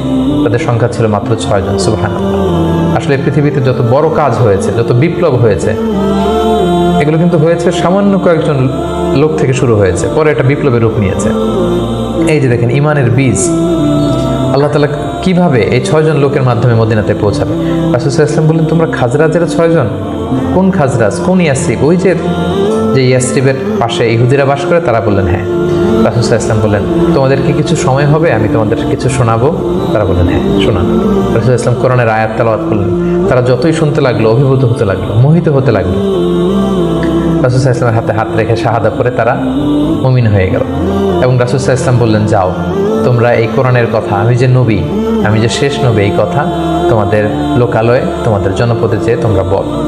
এবং তারা যে ইয়াসরিবে ফিরে যেয়ে আরও 6 জনকে নিয়ে পরের বছর আসলো, নবুতির 12তম বৎসর। রাসূল সাল্লাল্লাহু আলাইহি ওয়াসাল্লাম খুঁজে খুঁজে হাজিদের তাঁবু খুঁজে খুঁজে সেই 12 জনের তাঁবুতে গেলেন এবং তারা 12 জন রাসূল সাল্লাল্লাহু আলাইহি ওয়াসাল্লামের হাতে হাত রেখে একটা শপথ করেছিলেন। এটাকে বলা হয় বাইআতুল আকাবা আল উলা, আকাবার প্রথম শপথ। মিনার পাশেই যে পাহাড় বেষ্টিত এরিয়া, এটাকে আকাবা বলে। এই আকাবার প্রথম শপথে 12 জন তারা রাসূল সাল্লাল্লাহু আলাইহি ওয়াসাল্লামের হাতে হাত রেখে শপথ করলো যে নবী, আপনি যা বলেন আমরা তাই শুনবো, আপনি যে আদেশ দেন সেটাই আমরা মাথা পেতে নেব। রাসূল সাল্লাল্লাহু আলাইহি ওয়াসাল্লাম খুশি হলেন, তার হৃদয়ে আশার সঞ্চার হলো যে না, হয়তো ইয়াসরিবে আমি চলে যেতে পারবো। এবং এই 12 জনকে সাথে করে রাসূল সাল্লাল্লাহু আলাইহি ওয়াসাল্লাম মক্কার একজন নমুসলিম সাহাবীকে পাঠালেন, যার নাম হচ্ছে মুসআব। বললেন যে মুসআব, তুমি অন বিহাফ অফ মি, কোরআনের আয়াতগুলো, ইসলামের যে বিধানগুলো এসেছে এগুলো এই 12 জনের সাথে তুমি ইয়াসরিবে চলে যাও as a brand ambassador of Islam. ইসলামের প্রথম অ্যাম্বাসেডর হিসেবে তিনি মক্কা থেকে মদিনায় গিয়েছিলেন। এবং মুসআব ছিলেন খুব ড্যাশিং চেহারার একজন সাহাবী। তার আতরের ঘ্রাণ, যে দামি পারফিউম তিনি ইউজ করতেন, এটা শুকে এই ঘ্রাণ যারা পেয়েছে তারা বিমোহিত হয়েছে সবসময়। দেখেন, একজন দায়ীর কোয়ালিটি কিন্তু এটা, তাকে খুব স্মার্ট হতে হবে। এবং রাসূল সাল্লাল্লাহু আলাইহি ওয়াসাল্লামের খুব চমৎকার সিলেকশন, তিনি মুসআব ইবনে উমাইরকে এই কাজের জন্য সিলেক্ট করেছেন। এই 12 জনকে নিয়ে মুসআব রাদিয়াল্লাহু তাআলা আনহু তিনি ইয়াসরিবে ফিরে গেলেন এবং তিনি অল্প কিছুদিনের ব্যবধানে কয়েকশো মানুষকে মুসলিম বানিয়ে ফেললেন। সুবহানাল্লাহ, ইসলামের বাণী তিনি প্রচার করে ফেললেন। এবং রাসূল সাল্লাল্লাহু আলাইহি ওয়াসাল্লাম তখন নও-মুসলিম যারা অবশিষ্ট ছিল তাদের সবাইকে ইয়াসরিবে চলে যেতে বললেন, যেহেতু মুসআব রাদিয়াল্লাহু তাআলা আনহু সেখানে যে একটা গ্রাউন্ড তৈরি করেছেন, সেখানে মুসলমান দল ভারী হতে শুরু করেছে। রাসূল সাল্লাল্লাহু আলাইহি ওয়াসাল্লাম নও-মুসলিম সাহাবীদেরকে ওখানে পাঠালেন এবং তারপরের বছর নবুয়তির 13তম বৎসরে আবার সেই মিনার হাজি ক্যাম্পে রাসূল সাল্লাল্লাহু আলাইহি ওয়াসাল্লাম অপেক্ষা করলেন যে দেখি মুসআব ইবনে উমাইর এবং সেই 12 জন তারা কি করে। তারা 13তম বৎসরে 75 জন নিয়ে 75% তারা নিয়ে রাসূল সাল্লাল্লাহু আলাইহি ওয়াসাল্লামের হাতে বায়াত গ্রহণ করেছিলেন। এবং সম্মানিত সুধী, এবারের বায়াতটা ছিল পলিটিক্যাল বাইয়া। নবুয়তির 12তম বৎসরে 12 জন সাহাবী, যারা 12 জন শপথ নিয়েছিল, সেটা ছিল বাইয়াতুল আকাবাল উলা। এবার 75 জন নিল পলিটিক্যাল বাইয়াতুল আকাবা সানিয়া, যে শুধু আমার আনুগত্য না, আমার জীবন মানে তোমাদের জীবন, তোমাদের জীবন আমার জীবন, তোমরা তোমাদের জীবন বাঁচানোর জন্য যা করবে আমি নবীকে বাঁচানোর জন্য তাই করতে হবে। আদাম বিদ্দাম আল হাদাম আল হাদাম। তারা পলিটিক্যাল বাইয়া আনিল এবং রাসূল সাল্লাল্লাহু আলাইহি ওয়াসাল্লামকে বলল যে ইয়া রাসূলুল্লাহ, আপনার জন্য আমাদের জীবন কুরবান। The land of Yathrib is completely ready for you, we just waiting for you arrival. আমরা আপনার আগমনের, শুভাগমনের অপেক্ষায়, আপনি আসুন, আমরা আপনাকে সাপোর্ট দিব, আমরা সেখানে ইসলামী সাম্রাজ্য গড়ে তুলব। রাসূল সাল্লাল্লাহু আলাইহি ওয়াসাল্লাম তিনি আশা পেলেন এবং আল্লাহ তাআলা ইঙ্গিত দিলেন যে মুহাম্মদ, তোমাকে সেই ইয়াসরিবে ফিরে যেতে হবে। রাসূল সাল্লাল্লাহু আলাইহি ওয়াসাল্লাম বললেন, তোমাদের মধ্যে থেকে আমি 12 জনকে নাকিব বানাতে চাই, 12 জন লিডার, তোমরা যে ইসলাম প্রচার করবে। তারা গেল এবং ঠিক এই বাইআতুল আকাবা সানিয়ার 2.5 মাস পরে রাসূলুল্লাহ সাল্লাল্লাহু আলাইহি ওয়াসাল্লাম হিজরত করলেন। হিজরতের ব্যাপারে আমার বিভিন্ন আলোচনাতে আমরা সেখানে ফুটিয়ে তুলেছি। আজকের এই পর্বে, যেহেতু এটা একটা সংক্ষিপ্ত পর্ব এবং এক পর্বে আমরা পুরো জীবনীকে কভার করতে চাচ্ছি, আমরা হিজরত নিয়ে বিস্তারিত আলোচনা করতে পারছি না। প্রিয় সুধী, এবার আমরা রাসূল সাল্লাল্লাহু আলাইহি ওয়াসাল্লামের জীবনীর 3য় পর্ব বা 3য় ভাগ শুরু করব, যেটা আমরা বলেছিলাম হিজরতের পর থেকে শুরু করে ইন্তেকাল পর্যন্ত। রাসূল সাল্লাল্লাহু আলাইহি ওয়াসাল্লাম হিজরত করে সেদিন আবু বকর রাদিয়াল্লাহু তাআলা আনহুকে নিয়ে মদিনায় আসলেন। মদিনাবাসী আনন্দিত, উচ্ছ্বসিত, উদ্বেলিত রাসূল সাল্লাল্লাহু আলাইহি ওয়াসাল্লামকে পেয়ে। রাসূল সাল্লাল্লাহু আলাইহি ওয়াসাল্লাম প্রথমে এসেই কোবা একটা এলাকা আছে, কোবা পল্লীতে তিনি কয়েকদিন থাকলেন এবং সেখানে একটা ছোট্ট মসজিদ নির্মাণ করলেন। তারপর তিনি মদিনাতে গেলেন। আসলে জায়গাটা ছিল ইয়াসরিব, তিনি যে জায়গাটার নাম পরিবর্তন করে মাদিনা করলেন, মাদিনাতুন নবী বা তাইবা, পবিত্র নগরী। সেখানে যে ইয়াসরিবে যেও তিনি একটি মসজিদ প্রতিষ্ঠা করলেন, যে মসজিদটা হচ্ছে মসজিদে নববী, নবীর প্রতিষ্ঠিত মসজিদ। এবং এই মসজিদে তিনি 10 বছর ইমামতি করেছেন। এই মসজিদটাই ওনার সব কিছু ছিল। ফরেন ডেলিগেশন আসলে এখানে দেখা করতেন, এখানে তিনি আহলে সুফাদেরকে শিক্ষা দিতেন। এটাই ইউনিভার্সিটি ছিল, এটাই হাইকোর্ট, এটাই সুপ্রিম কোর্ট। এখানে বিচার কার্য পরিচালনা করতেন, এখান থেকে তিনি সামরিক অভিযানগুলো পরিচালনা করতেন। মদিনাতে তিনি এসে দেখলেন যে মদিনাতে হিজরত করা সাহাবারা, মদিনায় যারা মুসলিম হয়েছে তারা, তার মানে মুসলিম একটা কমিউনিটি। আবার দেখলেন কিছু মুশরিক কমিউনিটি আছে যারা এখনো মুসলিম হয়নি। আবার তিনি দেখলেন যে ইহুদিদের একটা কমিউনিটি আছে, তিন দিকে তারা থাকে। তাদের তিনটা গোত্র, বনু কৈনুকা, বনু নাদির, বনু কুরাইদা। তিনি ভাবলেন যে সবাই মিলে একটা সংঘবদ্ধ আমাদের চার্টার থাকা দরকার। তিনি তাদের সবার সাথে বসলেন, তিনি মদিনা চার্টার করলেন, যেটাকে মদিনা সনদ বলা হয়। সুবহানাল্লাহ। তিনি মদিনা চার্টারে উল্লেখ করলেন যে আমরা মদিনাকে রক্ষার জন্য মুসলিম, প্যাগানস, জিউস সবাই এক, আমরা একে অপরের সাথে মিত্রতা থাকবে এবং বহিঃশত্রুর আক্রমণ থেকে আমরা একে অপরকে রক্ষা করব। এবং তিনি মক্কা থেকে যারা হিজরত করে এসেছেন মুহাজির সাহাবী, এবং মদিনাতে যারা এই মুহাজির সাহাবীদেরকে অ্যাকোমোডেট করেছেন, ওয়েলকাম করেছেন, আনসার সাহাবী, তাদের মধ্যে তিনি ভ্রাতৃত্বের বন্ধন প্রতিষ্ঠা করলেন। শুরু হলো মদিনার নতুন জার্নি। প্রথম বছরে অর্থাৎ প্রথম হিজরিতে তিনি এই কাজগুলো করলেন। দ্বিতীয় হিজরিতে একটা সিগনিফিক্যান্ট ঘটনা ঘটলো, সেটা হচ্ছে কেবলা চেঞ্জ করে দেওয়া হলো। রাসূল সাল্লাল্লাহু আলাইহি ওয়াসাল্লাম মদিনাতে এসে 16-17 মাস বাইতুল মাকদাসের দিকে হয়ে নামাজ পড়তেন, কিন্তু চাইতেন যে মক্কায় যদি আল্লাহ তাআলা চেঞ্জ করে দিতেন কতই না ভালো হতো। আল্লাহ তাআলা চেঞ্জ করে দিলেন। আল্লাহ বললেন, ফাওয়াল্লি ওয়াজহাকা শাতরাল মসজিদুল হারাম, নবী হে আপনি মসজিদুল হারামের দিকে মুখ ফিরিয়ে এখন থেকে নামাজ পড়বেন। এটা দ্বিতীয় হিজরির ঘটনা। দ্বিতীয় হিজরির সবচাইতে গুরুত্বপূর্ণ ইনসিডেন্ট হচ্ছে দ্য ব্যাটল অফ বাদর, গজওয়াতুল বাদর, বদরের যুদ্ধ।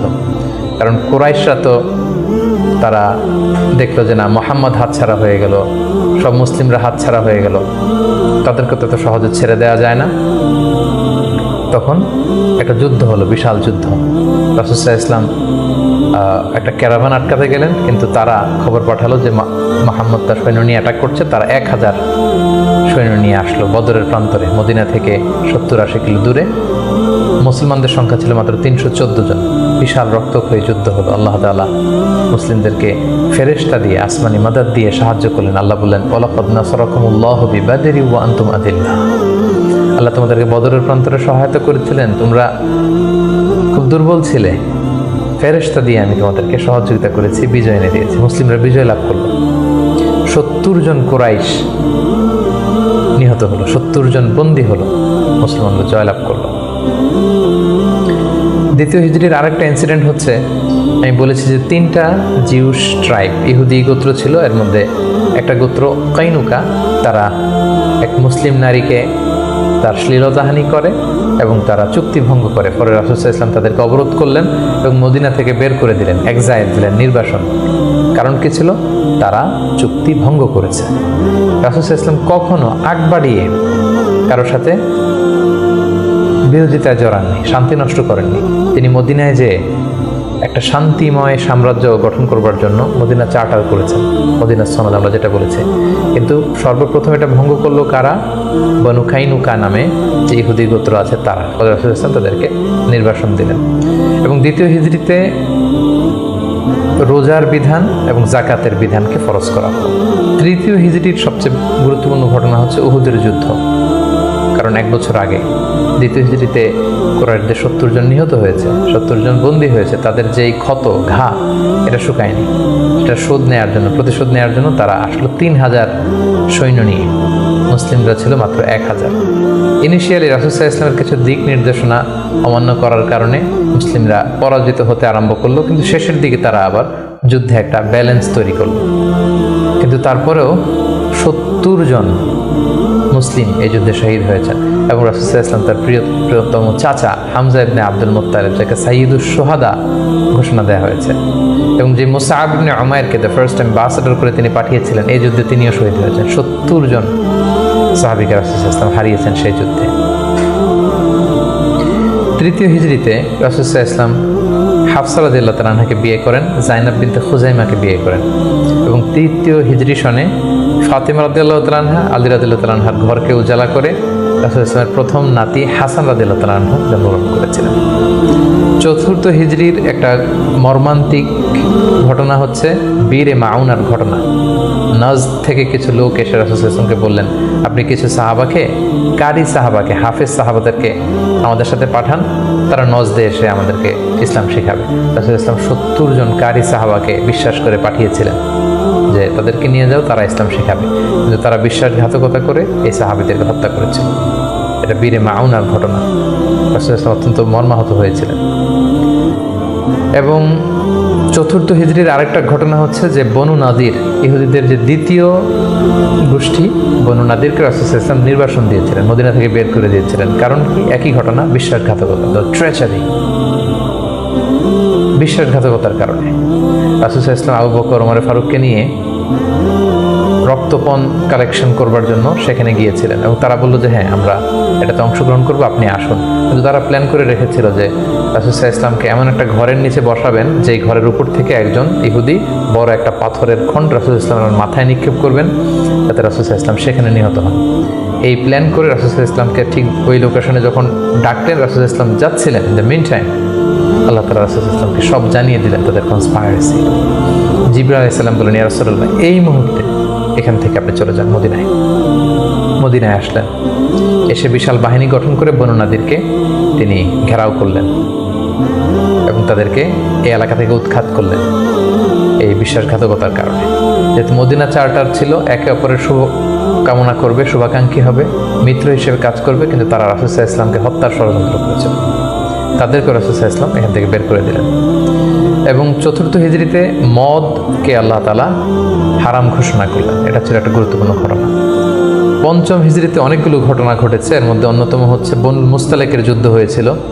তারা রাসূল সাল্লাল্লাহু আলাইহি ওয়াসাল্লামকে অতর্কিত আক্রমণ করতে চেয়েছিল, রাসূল সাল্লাল্লাহু আলাইহি ওয়াসাল্লাম আগেই তাদেরকে আক্রমণ করে এলাকা দখল করলেন। এবং সেখান থেকে ফিরে আসবার সময় ইফকের যে ঘটনা আমরা জানি, আম্মা জান আয়েশা রাদিয়াল্লাহু তাআলা আনহাকে অপবাদ দেয়া হয়েছিল। সফওয়ান ইবনে মুআত্তাল রাদিয়াল্লাহু তাআলা আনহুর সাথে তার অবৈধ সম্পর্ক আছে বলে মুনাফিকরা ছড়িয়ে দিয়েছিল নাউযুবিল্লাহ। এবং আল্লাহ তাআলা আরশের উপর থেকে তিনি আম্মা জান আয়েশার পবিত্রতা ঘোষণা করেছেন। সুবহানাল্লাহ। এই ঘটনা পঞ্চম হিজরিতে ঘটেছিল। এবং পঞ্চম হিজরির সবচেয়ে ভয়ানক ঘটনা হচ্ছে আহজাবের যুদ্ধ বা খন্দকের যুদ্ধ।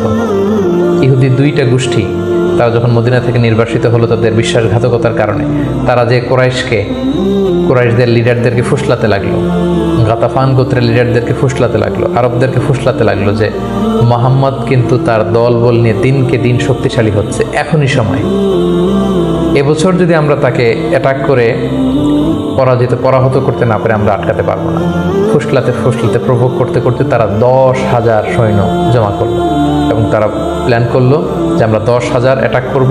আর ইহুদিদের একটা গোত্র ছিল বনু কুরাইজা, তারা এখনো পর্যন্ত কোনো চুক্তি ভঙ্গ করেনি, ফলে আপ আনটিল দ্যাট টাইম তাদের সাথে রাসূল সাল্লাল্লাহু আলাইহি ওয়াসাল্লামের সুসম্পর্ক ছিল এক ধরনের। তারা প্ল্যান করলো কোনোভাবে আমরা ভেতর থেকে বিশ্বাসঘাতকতার জন্য বনু কুরাইজাকে আমরা বলবো। তারা সেটাই করলো, 10,000 সৈন্য মদিনাতে অ্যাটাক করলো। এখন রাসূল সাল্লাল্লাহু আলাইহি ওয়াসাল্লাম কী করবেন? এই ছোট্ট বাহিনী নিয়ে তো 10,000 শক্তিশালী বাহিনীকে সামলানো সম্ভব নয়। রাসূল সাল্লাল্লাহু আলাইহি ওয়াসাল্লাম মিটিং করলেন, কনসাল্ট করলেন। সালমান আল ফারিসি তিনি বললেন যে আমরা আমাদের পারস্যে যুদ্ধের অনেকগুলো মাধ্যমের একটা মাধ্যম হচ্ছে ট্রেঞ্চ খনন করি, পরীক্ষা খনন করি। বিশাল মদিনার চারদিকে বিশাল গর্ত করে আমরা এমন পরীক্ষা খনন করব, ফলে আর মদিনাতে আসতেই পারবে না। আসতে হলে আগে মই দিয়ে নিচে নামতে হবে, তারপরে আবার মই দিয়ে উপরে উঠতে হবে। এই মুহূর্তে আমরা তীর মেরে তাদেরকে নাস্তানাবুদ করতে পারবো। রাসূল ইসলাম রাজি হলেন। কয়েক কিলোমিটার ব্যাপী মদিনার দুই দিকে এক পাশ থেকে আরেক পাশে বিশাল পরীক্ষা খনন করলেন সব সাহাবা। রাসূল ইসলাম নিজেও এই পরীক্ষা খননের কাজে অংশগ্রহণ করলেন। 10,000 সৈন্যবাহিনী আসলো, তারা ভেতর থেকে বনু কুরাইজাকে বিশ্বাসঘাতকতার জন্য উদ্বুদ্ধ করলো। তারা রাজি হচ্ছিল না, অবশেষে রাজি হলো। রাসূল ইসলাম আল্লাহ সাহায্য চাইলেন যে আল্লাহ, ভেতর থেকে যদি বনু কুরাইজা বিশ্বাসঘাতকতা করে অ্যাটাক করে, বাইরে থেকে ওরা যদি আসে, আমরা তো শেষ হয়ে যাব।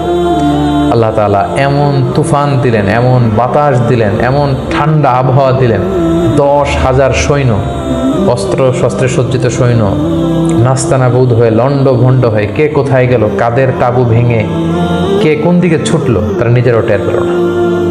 এভাবে আল্লাহ তাআলা এই কনফেডারেটস বিশাল বাহিনীর হাত থেকে রাসূল সাল্লাল্লাহু আলাইহি ওয়াসাল্লামকে মদিনাবাসীকে রক্ষা করলেন। রাসূল সাল্লাল্লাহু আলাইহি ওয়াসাল্লাম এবার তলোয়ার নামিয়ে ফেলতে চাইলেন। জিবরাইল আলাইহিস সালাম বললেন, ইয়া রাসূলুল্লাহ, আপনি যুদ্ধ শেষ করেছেন, আমরা তো করিনি। বনু কুরাইজার কথা কি ভুলে গেছেন? ইহুদিদের যে একটা ট্রাইব যারা বিশ্বাসঘাতকতা করলো, তাদেরকে অ্যাটাক করো। রাসূলুল্লাহ সাল্লাল্লাহু আলাইহি ওয়াসাল্লাম ৫ম হিজরিতে এবার বনু কুরাইজাকে অ্যাটাক করলেন।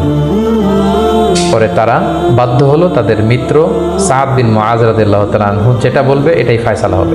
দীর্ঘদিন তারা রাসূল সাল্লাল্লাহু আলাইহি ওয়াসাল্লাম তাদেরকে চারদিক থেকে ঘেরাও করে রাখলো। পরে সাদ বিন মুআজ বললেন যে এটা বড় বিশ্বাসঘাতকতা, তাদের এই বিশ্বাসঘাতকতা যদি সফল হতো আমরা সবাই মারা যেতাম। সো আমার রায় হচ্ছে তাদের এই বিশ্বাসঘাতকতার শাস্তি হতে হবে অনেক বড়। তাদের মধ্য থেকে যারা মুসলিমদের বিরুদ্ধে তলোয়ার ধরেছে তাদেরকে এক্সিকিউশন করা হবে, তাদের নারীদেরকে বন্দী করা হবে। রাসূল সাল্লাল্লাহু আলাইহি ওয়াসাল্লাম সাদ বিন মুআজের এই পরামর্শকে মেনে নিলেন, এই রায়কে মেনে নিলেন। ৬ষ্ঠ হিজরিতে রাসূলুল্লাহ সাল্লাল্লাহু আলাইহি ওয়াসাল্লাম তিনি স্বপ্ন দেখলেন যে তিনি উমরা করছেন। তবে আমরা জানি নবীদের স্বপ্ন হচ্ছে ওহী। তিনি সাহাবীদের কাছে স্বপ্নের কথা জানালেন। ১৪০০ সাহাবীকে নিয়ে তিনি উমরা করতে গেলেন। কিন্তু আমরা জানি যে উমরা করতে যেতে হবে মক্কায়। মক্কায় তো শত্রুর বসবাস, কুরাইশরা। তারা রাসূল সাল্লাল্লাহু আলাইহি ওয়াসাল্লামকে ঢুকতে দিল না। সাহাবারা বলেন, ইয়া রাসূলুল্লাহ, যুদ্ধের ঘোষণা দিন, আমরা যুদ্ধ করব। রাসূল সাল্লাল্লাহু আলাইহি ওয়াসাল্লাম বললেন, আমি যুদ্ধ করতে আসিনি, আমি উমরা করতে এসেছি। তখন সেখানে রাসূল সাল্লাল্লাহু আলাইহি ওয়াসাল্লাম তাদের সাথে একটা ট্রিটি করলেন, পিস ট্রিটি, যেটাকে ঐতিহাসিকরা হুদায়বিয়া সন্ধি বলা হয়। এটা ৬ষ্ঠ হিজরির জিলকদ মাসে হয়েছিল। সেখানে ট্রিটিতে বলা হয়েছে যে এবছর মুসলমানরা উমরা করতে পারবে না, ফিরে যাবে উমরা ছাড়াই। আগামী বছর আমরা সুযোগ দিব, তবে মাত্র ৩ দিনের জন্য আসবে, কোনো অস্ত্র ছাড়া উমরা করে চলে যাবে। সাহাবীরা এটা মানতেই চাচ্ছিলেন। রাসূল সাল্লাল্লাহু আলাইহি ওয়াসাল্লাম বললেন যে থামো, আমরা এটাতেই রাজি। এবং তারা আরও কিছু ধারা দিল এই সন্ধির, যে মক্কা থেকে কেউ যদি মদিনাতে যায় মুসলিম হয়ে, মদিনাবাসী তাদেরকে ফেরত দিতে হবে। কিন্তু মদিনার থেকে কেউ মক্কায় আসলে মক্কাবাসী ফেরত দিতে বাধ্য থাকবে না। আর দুই পক্ষের সাথে যে কেউ অ্যালায়েন্স করতে পারবে। ফলে বনু খুজাআ গেল রাসূল সাল্লাল্লাহু আলাইহি ওয়াসাল্লামের পক্ষে, বনু বকর গেল কুরাইশদের পক্ষে। এভাবে হুদায়বিয়া সন্ধিটি হলো। সাহাবারা কেউ মানতে পারল না। রাসূল সাল্লাল্লাহু আলাইহি ওয়াসাল্লাম বললেন, সন্ধি স্বাক্ষরিত হয়ে গিয়েছে, সবাই মাথার চুল হলক করে হালাল হয়ে যাও, আমরা এখন মদিনায় ফিরে যাব। কেউ হালাল হচ্ছিল না। পরে উম্মে সালামা রাদিয়াল্লাহু তাআলা আনহার পরামর্শে রাসূল সাল্লাল্লাহু আলাইহি ওয়াসাল্লাম নিজেই তার পশু জবাই করলেন, নিজের মাথা নিজে হাল্লাক দিয়ে তিনি মাথা মুন্ডন করলেন। ফলে সবাই সেটি করল। সাহাবীদের কাছে মনে হচ্ছিল যে এটা একটা অপমান। ১৪০০ সাহাবী মুসলিম, সাদা এহরামের কাপড় পরে আমরা আসলাম, কিন্তু আমাদেরকে ঢুকতে দেয়া হলো না। রাসূল সাল্লাল্লাহু আলাইহি ওয়াসাল্লাম বললেন, না, এই সন্ধি আল্লাহ তাআলা বলেছেন যে ইন্না ফাতাহনা লাকা ফাতহাম মুবিনা, নবী হে, তোমাদেরকে আমি বিজয় দিব। এবং চূড়ান্ত বিজয়ের জন্য এই সন্ধিটা গুরুত্বপূর্ণ ছিল। কারণ এখন দাওয়াতি কাজ চারদিকে ছড়িয়ে দেওয়ার জন্য কিছুদিন যুদ্ধ বিগ্রহ বন্ধের দরকার আছে। আল্লাহ তাআলা এই সন্ধির মাধ্যমে কেমন যেন মুসলমানদেরকে সেই ফেভারটি দিলেন, সেই সুযোগটি করে দিলেন। সুবহানাল্লাহ। ৭ম হিজরির গুরুত্বপূর্ণ একটি ঘটনা হচ্ছে খায়বার যুদ্ধ। রাসূল সাল্লাল্লাহু আলাইহি ওয়াসাল্লাম খায়বার বিজয় করলেন।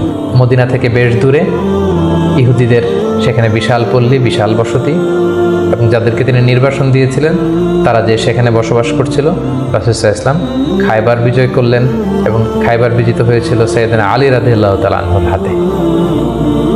খায়বার যখন বিজয় হলো, খায়বারের বিশাল ল্যান্ড, খেজুর বাগান রাসূল সাল্লাল্লাহু আলাইহি ওয়াসাল্লাম এগুলো পেলেন এবং চুক্তিতে আসলেন যে খায়বারের ইহুদিরা তারা সারা বছর জুড়ে যতটুকু খেজুর তারা উৎপাদন করবে এবং ফলমূল চাষ করবে তার অর্ধেক মদিনাতে দেওয়া হবে। এবং খায়বার বিজয়ের পর থেকে কিন্তু বেসিকলি মদিনাতে সাহাবাদের একটু অর্থনৈতিক সচ্ছলতা ফিরে আসলো। এবং ইন দ্য মিন টাইম সেই নবুয়তির ৫ম বছরে যখন অত্যাচার হচ্ছিল, জাফর ইবনে আবি তালেব যখন তার সাথে করে রাসূল সাল্লাল্লাহু আলাইহি ওয়াসাল্লাম অনেককে নমুসলিমকে আবিসিনিয়ায় পাঠিয়েছিলেন, খায়বার বিজয়ের পরে রাসূল সাল্লাল্লাহু আলাইহি ওয়াসাল্লাম তাদেরকে নিয়ে আসলেন, তারা সবাই চলে আসলো। এবং এই ৭ম হিজরিতে রাসূল সাল্লাল্লাহু আলাইহি ওয়াসাল্লাম আশেপাশের বড় বড় যে রাজা আছে, কিং আছে, সুপার পাওয়ার আছে, তাদের কাছে তিনি চিঠি লিখে পাঠালেন যে মিন মুহাম্মদ ইলা হিরাকল আদিমের রোম। এইভাবে সবার কাছে তিনি চিঠি লিখে পাঠালেন যে আসলিম তাসলাম, সালামুন আলা মান ইত্তাবা আল হুদা, শান্তি তাদের প্রতি যারা হেদায়েতকে মানে। ফলে ইন্টারন্যাশনাল ইসলামকে পৌঁছানোর একটা সুযোগ কিন্তু ঠিক তখন রাসূল সাল্লাল্লাহু আলাইহি ওয়াসাল্লামের হলো। এবং ৭ম হিজরিতে রাসূল সাল্লাল্লাহু আলাইহি ওয়াসাল্লাম সাহাবাদেরকে নিয়ে উমরা করে আসলেন। এটাকে বলা হয় উমরাতুল কাদা। কারণ আমরা জানি যে ৬ষ্ঠ হিজরিতে তিনি উমরা করতে পারেননি এবং সেই হুদায়বিয়া সন্ধির একটা ধারা ছিল, এবছর ফিরে যেতে হবে, পরের বছর এসে উমরা করবে। রাসূলুল্লাহ সাল্লাল্লাহু আলাইহি ওয়াসাল্লাম পরের বছর যে উমরা করে আসলেন এবং ঠিক সেই বছরই রাসূল সাল্লাল্লাহু আলাইহি ওয়াসাল্লাম মাইমুনা বিনতে হারিস রাদিয়াল্লাহু তাআলা আনহাকে বিয়ে করেছিলেন। অষ্টম হিজরিতে যে সমস্ত ঘটনা ঘটেছে তার মধ্যে থেকে অন্যতম হচ্ছে মুতার যুদ্ধ, রোমকদের বিরুদ্ধে অনেক দূরের যুদ্ধ। 3 জন সেনাপতি রাসূল সাল্লাল্লাহু আলাইহি ওয়াসাল্লাম এখানে ফিক্স করে দিয়েছিলেন, যায়েদ বিন হারিসা, জাফর ইবনে আবি তালিব, আব্দুল্লাহ ইবনে রাওয়াহা। কোনো অভিযানে তিনি 3 জন সেনাপতি দেন না, এই যুদ্ধে 3 জনকে তিনি সেনাপতি করলেন। তারা 3 জনই বুঝতে পেরেছেন যে তারা প্রত্যেকে শহীদ হবেন এবং সেটাই ঘটেছিল। রাসূল সাল্লাল্লাহু তাদের জন্য দোয়া করেছিলেন। সবশেষে খালিদ বিন ওয়ালিদ রাদিয়াল্লাহু তাআলা আনহুর নেতৃত্বে মুতার যুদ্ধ বিজয় হয়। অষ্টম হিজরির সবচাইতে সিগনিফিক্যান্ট ইভেন্ট হচ্ছে ফাতহু মক্কা, মক্কা বিজয়, যেটার কারণ হচ্ছে হুদায়বিয়া সন্ধিতে একটা অ্যালায়েন্স হয়েছিল। বনু খুজা ছিল মুসলিমদের পক্ষে, বনু বকর ছিল কুরাইশদের পক্ষে, এবং কথা ছিল কেউ কাউকে অ্যাটাক করবে না। কিন্তু বনু বকরের কিছু লোক কুরাইশদের সহযোগিতায় অস্ত্র নিয়ে তারা একদিন রাতে বনু খুজাকে অ্যাটাক করে তাদের 20 জনকে নিহত করে। রাসূল সাল্লাল্লাহু আলাইহি ওয়াসাল্লাম এই সন্ধিকে আর অটুট রাখলেন না, এই অপরাধকে বরদাস্ত করলেন না। রাসূল সাল্লাল্লাহু আলাইহি ওয়াসাল্লাম যাতে মাফ করে দেয় এটার জন্য আবু সুফিয়ানকে পাঠানো হয়েছিল, রাসূল সাল্লাল্লাহু আলাইহি ওয়াসাল্লাম মানলেন না। বিশাল এক বাহিনী নিয়ে 10,000 সাহাবীকে নিয়ে তিনি মক্কা অভিমুখে রওনা হলেন এবং তিনি মক্কা বিজয় করলেন। এটাকে ঐতিহাসিকভাবে ফাতহু মক্কা বলা হয়। রাসূল সাল্লাল্লাহু আলাইহি ওয়াসাল্লাম ফিরে আসলেন নিজের জন্মভূমিতে বিজয়ের বেশে। তিনি যে কাবার ভেতরে যত মূর্তি আছে এগুলোকে ভেঙে ফেললেন। বেলাল রাদিয়াল্লাহু আনহুকে বললেন, যাও কাবার উপরে উঠে আজান দাও। আজান দেয়া হলো। রাসূল সাল্লাল্লাহু আলাইহি ওয়াসাল্লাম নামাজ পড়লেন, কাবার ভেতরেও নামাজ পড়লেন। সবচেয়ে বড় 2 একজন অপরাধীকে তিনি শাস্তি দিয়েছিলেন, বাকি সবাইকে তিনি মাফ করেছিলেন। সবাই ভয়ে কাঁপছিল। রাসূল সাল্লাল্লাহু আলাইহি ওয়াসাল্লাম বললেন যে লা তাসরিবা আলাইকুমুল ইয়াউম, আজকে তোমাদের প্রতি কোনো আক্রোশ নেই, তোমরা আমাদের ভাই, আমার আত্মীয়, একই এলাকার লোক। রাসূল সাল্লাল্লাহু আলাইহি ওয়াসাল্লাম ক্ষমা করে দিলেন এবং রাসূল সাল্লাল্লাহু আলাইহি ওয়াসাল্লামের ক্ষমার এই নমুনা দেখে সবাই মুসলিম হয়ে গেল। রাসূল সাল্লাল্লাহু আলাইহি ওয়াসাল্লামের হাতে হাত রেখে শাহাদা পাঠ করল। এভাবে মক্কা বিজয় হয়ে গিয়েছিল। মক্কা বিজয়ের পর অষ্টম হিজরির আরেকটা বড় ইনসিডেন্ট হচ্ছে হুনাইনের যুদ্ধ। মক্কাতে রাসূল সাল্লাল্লাহু আলাইহি ওয়াসাল্লাম 19 দিন অবস্থান করলেন। তার মদিনাতে ফিরে আসার আগেই বনু সাকিফ, বনু হাওয়াজিন যারা তায়েফের অধিবাসী, তারা রাসূল সাল্লাল্লাহু আলাইহি ওয়াসাল্লামের উপর অ্যাটাক করার প্ল্যান করল। রাসূল সাল্লাল্লাহু আলাইহি ওয়াসাল্লাম তাদের প্রতি অভিযান পরিচালনা করলেন। হুনাইন নামক জায়গায় যুদ্ধ হলো। শুরুতে মুসলমানরা পরাস্ত হয়েছিল, কিন্তু পরবর্তীতে মুসলমানরা বিজয় লাভ করল এবং এযাবৎকালের সবচাইতে বেশি গানিমাত, যুদ্ধলব্ধ সম্পদ রাসূল সাল্লাল্লাহু আলাইহি ওয়াসাল্লাম এই হুনাইনের যুদ্ধ থেকে তিনি পেয়েছিলেন। এবং এই যুদ্ধে রাসূল সাল্লাল্লাহু আলাইহি ওয়াসাল্লামের সেই দুধমা হালিমা, দুধবোন শাইমা, তারা বন্দী হয়ে এসেছিল। রাসূল সাল্লাল্লাহু আলাইহি ওয়াসাল্লাম তাদেরকে চিনতে পারলেন, তাদেরকে ক্ষমা করে দিলেন, তাদেরকে অনেক উপর হুকুম দিলেন। নবম হিজরিকে বলা হয় দ্য ইয়ার অফ ডেলিগেশনস, আমাল উফুদ। ইসলাম যেহেতু এখন একটা স্থিতিশীল শক্তিশালী অবস্থায় আছে, মুসলিম সাম্রাজ্য পৃথিবীর বিভিন্ন দেশ থেকে রাসূল সাল্লাল্লাহু আলাইহি ওয়াসাল্লামের সাথে অ্যালায়েন্স করার জন্য, জোট করার জন্য, তারা নিজেদের সমর্থন দেওয়ার জন্য অথবা শাহাদা পাঠ করে মুসলিম হওয়ার জন্য রাসূল সাল্লাল্লাহু আলাইহি ওয়াসাল্লামের কাছে এই বছর এসে নবম হিজরিতে এসে দেখা করতে লাগলো। এবং নবম হিজরিতে একটা বড় যুদ্ধ হয়েছিল যেটাকে তাবুকের যুদ্ধ বলা হয়। নবম হিজরির রজব মাসে রাসূল সাল্লাল্লাহু আলাইহি ওয়াসাল্লাম রোমানদের বিরুদ্ধে যুদ্ধ করার জন্য তিনি অভিযান পরিচালনা করেছিলেন এবং এই সময়টা ছিল প্রচণ্ড গরমের সময় এবং খেজুর পাকার মুহূর্ত। ফসল পেকেছে, ফসল কেটে ঘরে উঠাতে হবে, প্রচণ্ড গরম, সফরের দূরত্ব অনেক বেশি। মুনাফিকরা নানা তাল বাহানায় রাসূল সাল্লাল্লাহু আলাইহি ওয়াসাল্লামের কাছে ওজর আপত্তি করলো, রাসূল সাল্লাল্লাহু আলাইহি ওয়াসাল্লাম মেনে নিলেন আর মুসলিমদেরকে নিয়ে রাসূল সাল্লাল্লাহু আলাইহি ওয়াসাল্লাম তাবুকে গেলেন। তাবুকে যে রাসূল সাল্লাল্লাহু আলাইহি ওয়াসাল্লাম সেখানে 20 দিন অবস্থান করলেন। আসলে সেখানে কোনো যুদ্ধ হয়নি, মুমিনদের ইমানি পরীক্ষার জন্য আল্লাহ তাআলা সর্বশেষ পরীক্ষাটা করলেন। মুসলিমদের এই বিশাল বাহিনী দেখে রোমান সাম্রাজ্যের সৈনিকেরা তারা যুদ্ধ করতে অস্বীকৃতি জানালো।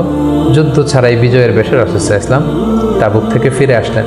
ফিরে আসার পথে রাসূল সাল্লাল্লাহু আলাইহি ওয়াসাল্লামকে জানানো হলো যে মুনাফিকরা একটা বিশেষ মসজিদ বানিয়েছে, সেখানে আপনাকে নিতে চায়। আপনি যে একবার নামাজ পড়াবেন তারপরে সেখানে তারা ষড়যন্ত্র করবে। তাই তাদের ষড়যন্ত্রের মূলোৎপাটনের জন্য আপনি মদিনাতে ফেরার আগেই এই মসজিদকে জ্বালিয়ে দিবেন। আল্লাহ তাআলার অর্ডার। এই মসজিদের নাম হচ্ছে মসজিদে দিরার।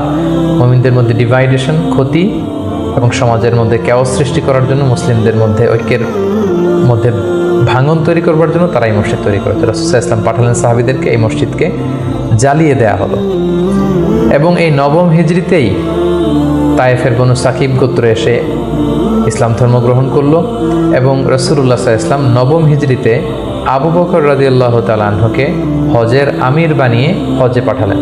বললেন যে আবু বকর যাও, তুমি যে এবার হজের লিডিং তুমি দিবে, আর বলে আসবে যে আগামী বছর দশম হিজরিতে আমি নবী হজে যাব, এবং বলে দিয়ে আসবে যে আগামী বছর থেকে কোনো মুশরিক আর হজ করতে পারবে না।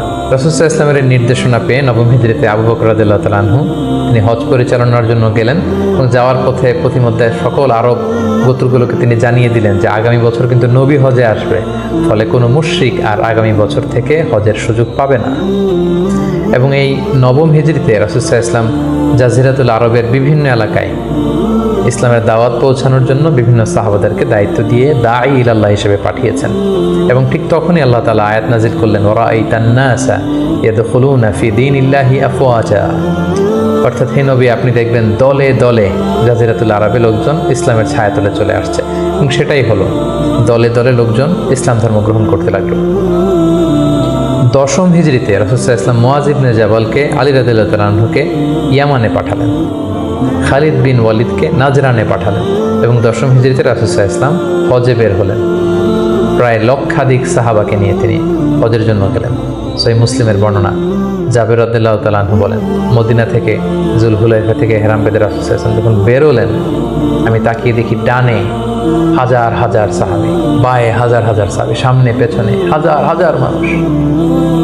যেখান দিয়ে যাচ্ছে লোকজন রাসূল সাল্লাল্লাহু আলাইহি ওয়াসাল্লামের কাফেলার সাথে হজের জন্য যুক্ত হচ্ছে। রাসূল সাল্লাল্লাহু আলাইহি ওয়াসাল্লামের এই হজটাকে বিদায় হজ বলা হয় এবং এই বিদায় হজে তিনি একটা ঐতিহাসিক ভাষণ দিয়েছিলেন, যেটাকে বিদায় হজের ভাষণ বলা হয়। দিনটা ছিল জুমাবার। রাসূল সাল্লাল্লাহু আলাইহি ওয়াসাল্লাম তিনি আরাফার ময়দানে জিলহজ মাসের 9 তারিখে ঐতিহাসিক ভাষণ দিয়েছিলেন, এই বিদায় হজের ভাষণ, যেখানে তিনি জাহিলিয়াতকে কবর দিয়েছিলেন। জাহিলিয়াতের সব কিছু তিনি সেদিন ড্যামলিশ করেছিলেন। সুদকে তিনি পায়ের নিচে স্থান দিয়েছিলেন এবং সেখানে তিনি মানবতার কথা বলেছেন, উইমেন রাইটসের কথা বলেছেন, নারী অধিকারের কথা, শ্রমিকদেরকে নিয়ে তিনি সেদিন কথা বলেছেন, সেখানে ভ্রাতৃত্বের কথা তিনি বলেছেন, সেখানে শিরকের বিরুদ্ধে তিনি আওয়াজ তুলেছেন। সেই ঐতিহাসিক বিদায় হজের ভাষণে তিনি মানুষদেরকে কল্যাণের কথা আহ্বান করেছেন এবং তিনি বলেছেন আমিরের আনুগত্যের কথা। এভাবে তিনি সেই ঐতিহাসিক ভাষণটি দিয়েছিলেন এবং সবশেষে তিনি বলেছিলেন যে তোমাদের মাঝে আমি দুটি জিনিস রেখে গেলাম। ইঙ্গিত দিচ্ছিলেন যে আমার সময় শেষ হয়ে এসেছে, তোমাদের মাঝে দুটি জিনিস, I have left behind two things to you, দুইটা জিনিস রেখে গেলাম।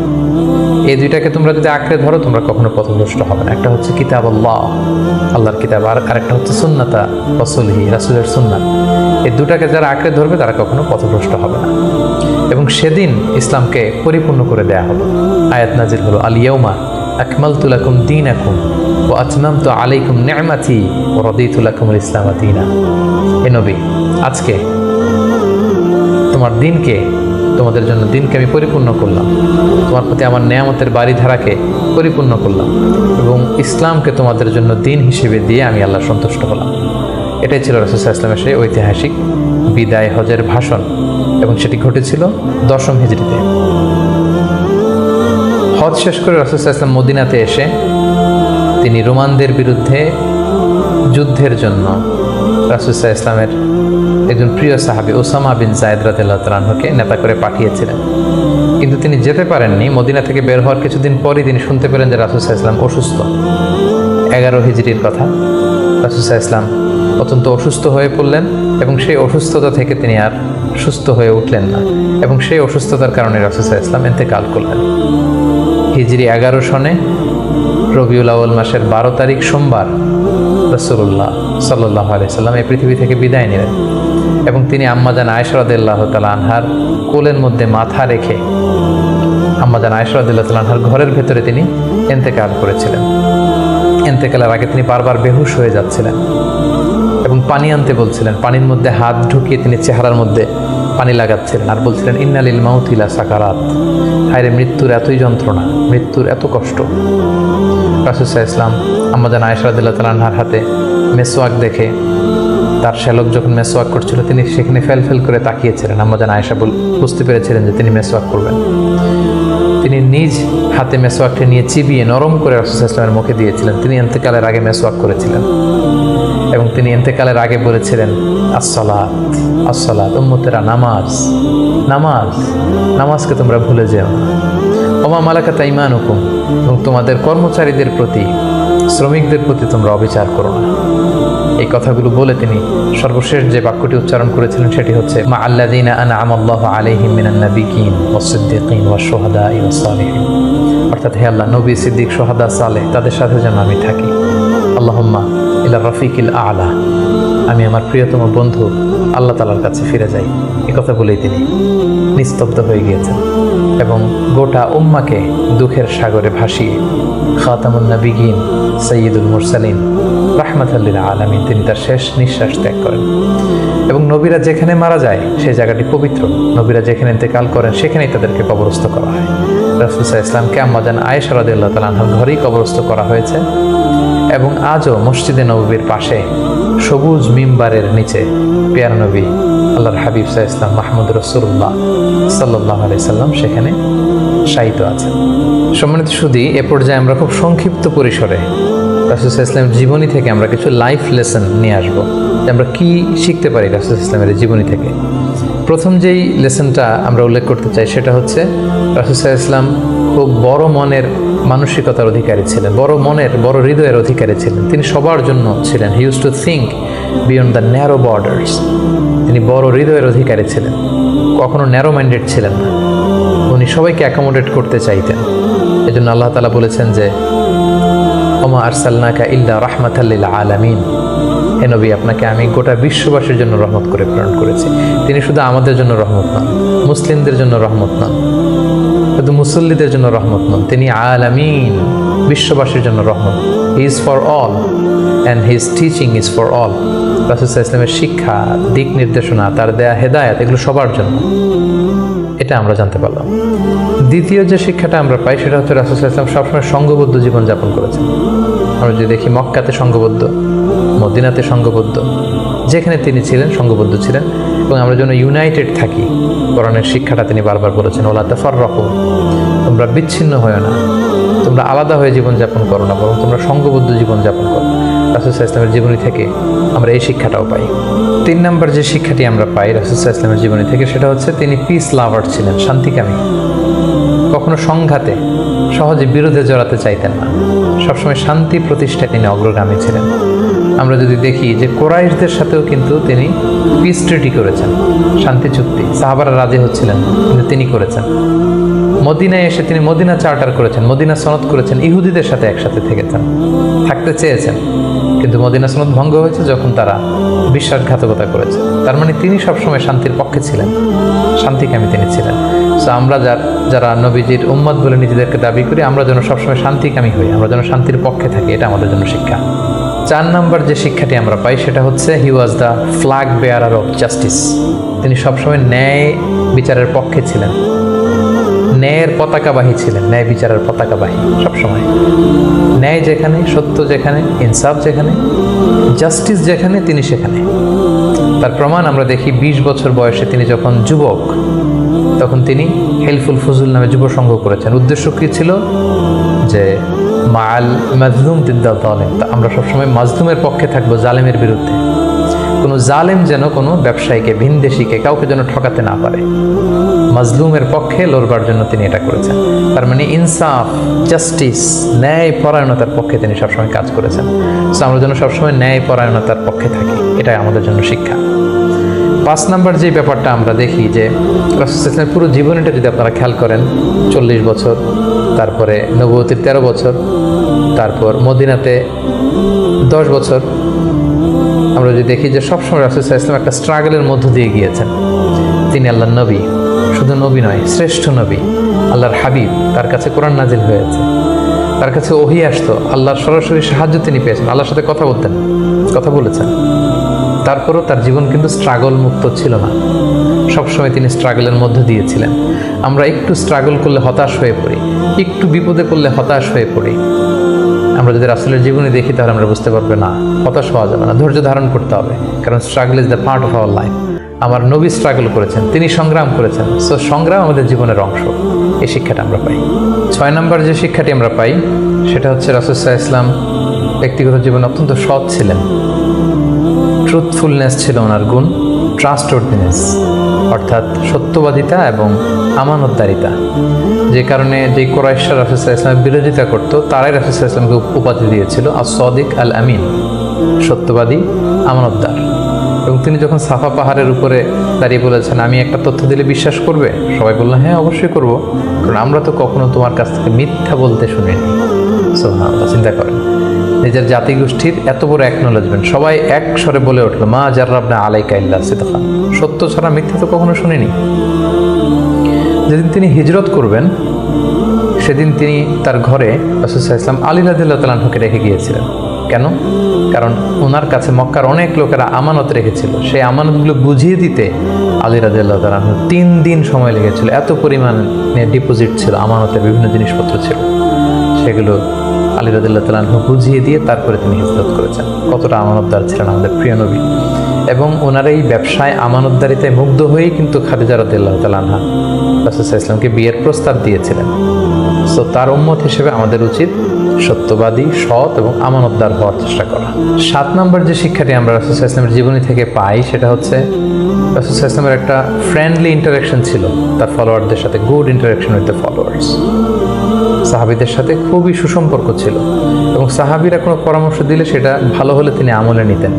আমরা যদি বদরের যুদ্ধের ঘটনাটা একটু রিভাইজ করি, আমরা দেখব যে মুসলিমরা যে এক জায়গায় তাঁবু গাড়ল, তখন হাব্বাব ইবনুল মুনজির রাদিয়াল্লাহু তাআলা আনহু বললেন, ইয়া রাসূলুল্লাহ, এখানে যে তাঁবু গাড়লেন এটা কি ওয়াহি না আপনার ডিসিশন?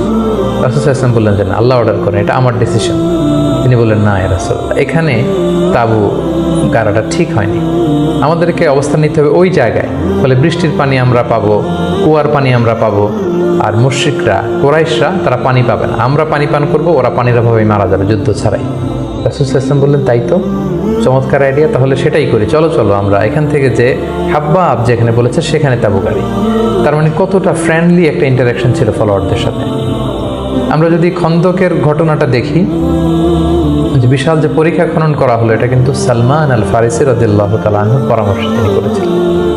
আমাদের অনেক লিডারদের মধ্যে একটা বসি ভাব থাকে যে আমি সব জানি, আমার ফলোয়াররা কিছুই জানে না, আমার টিমের লোকেরা কিছুই জানে না। না, রাসূল সাল্লাল্লাহু এটা করতেন না। কারোর কাছ থেকে কোনো ভালো কনসালটেশন, কোনো পরামর্শ আসলে পলিসি মেকিংয়ে তাদের কথাও তিনি রাখতেন। সুবহানাল্লাহ, এটা একটা গুড লিডারের বৈশিষ্ট্য।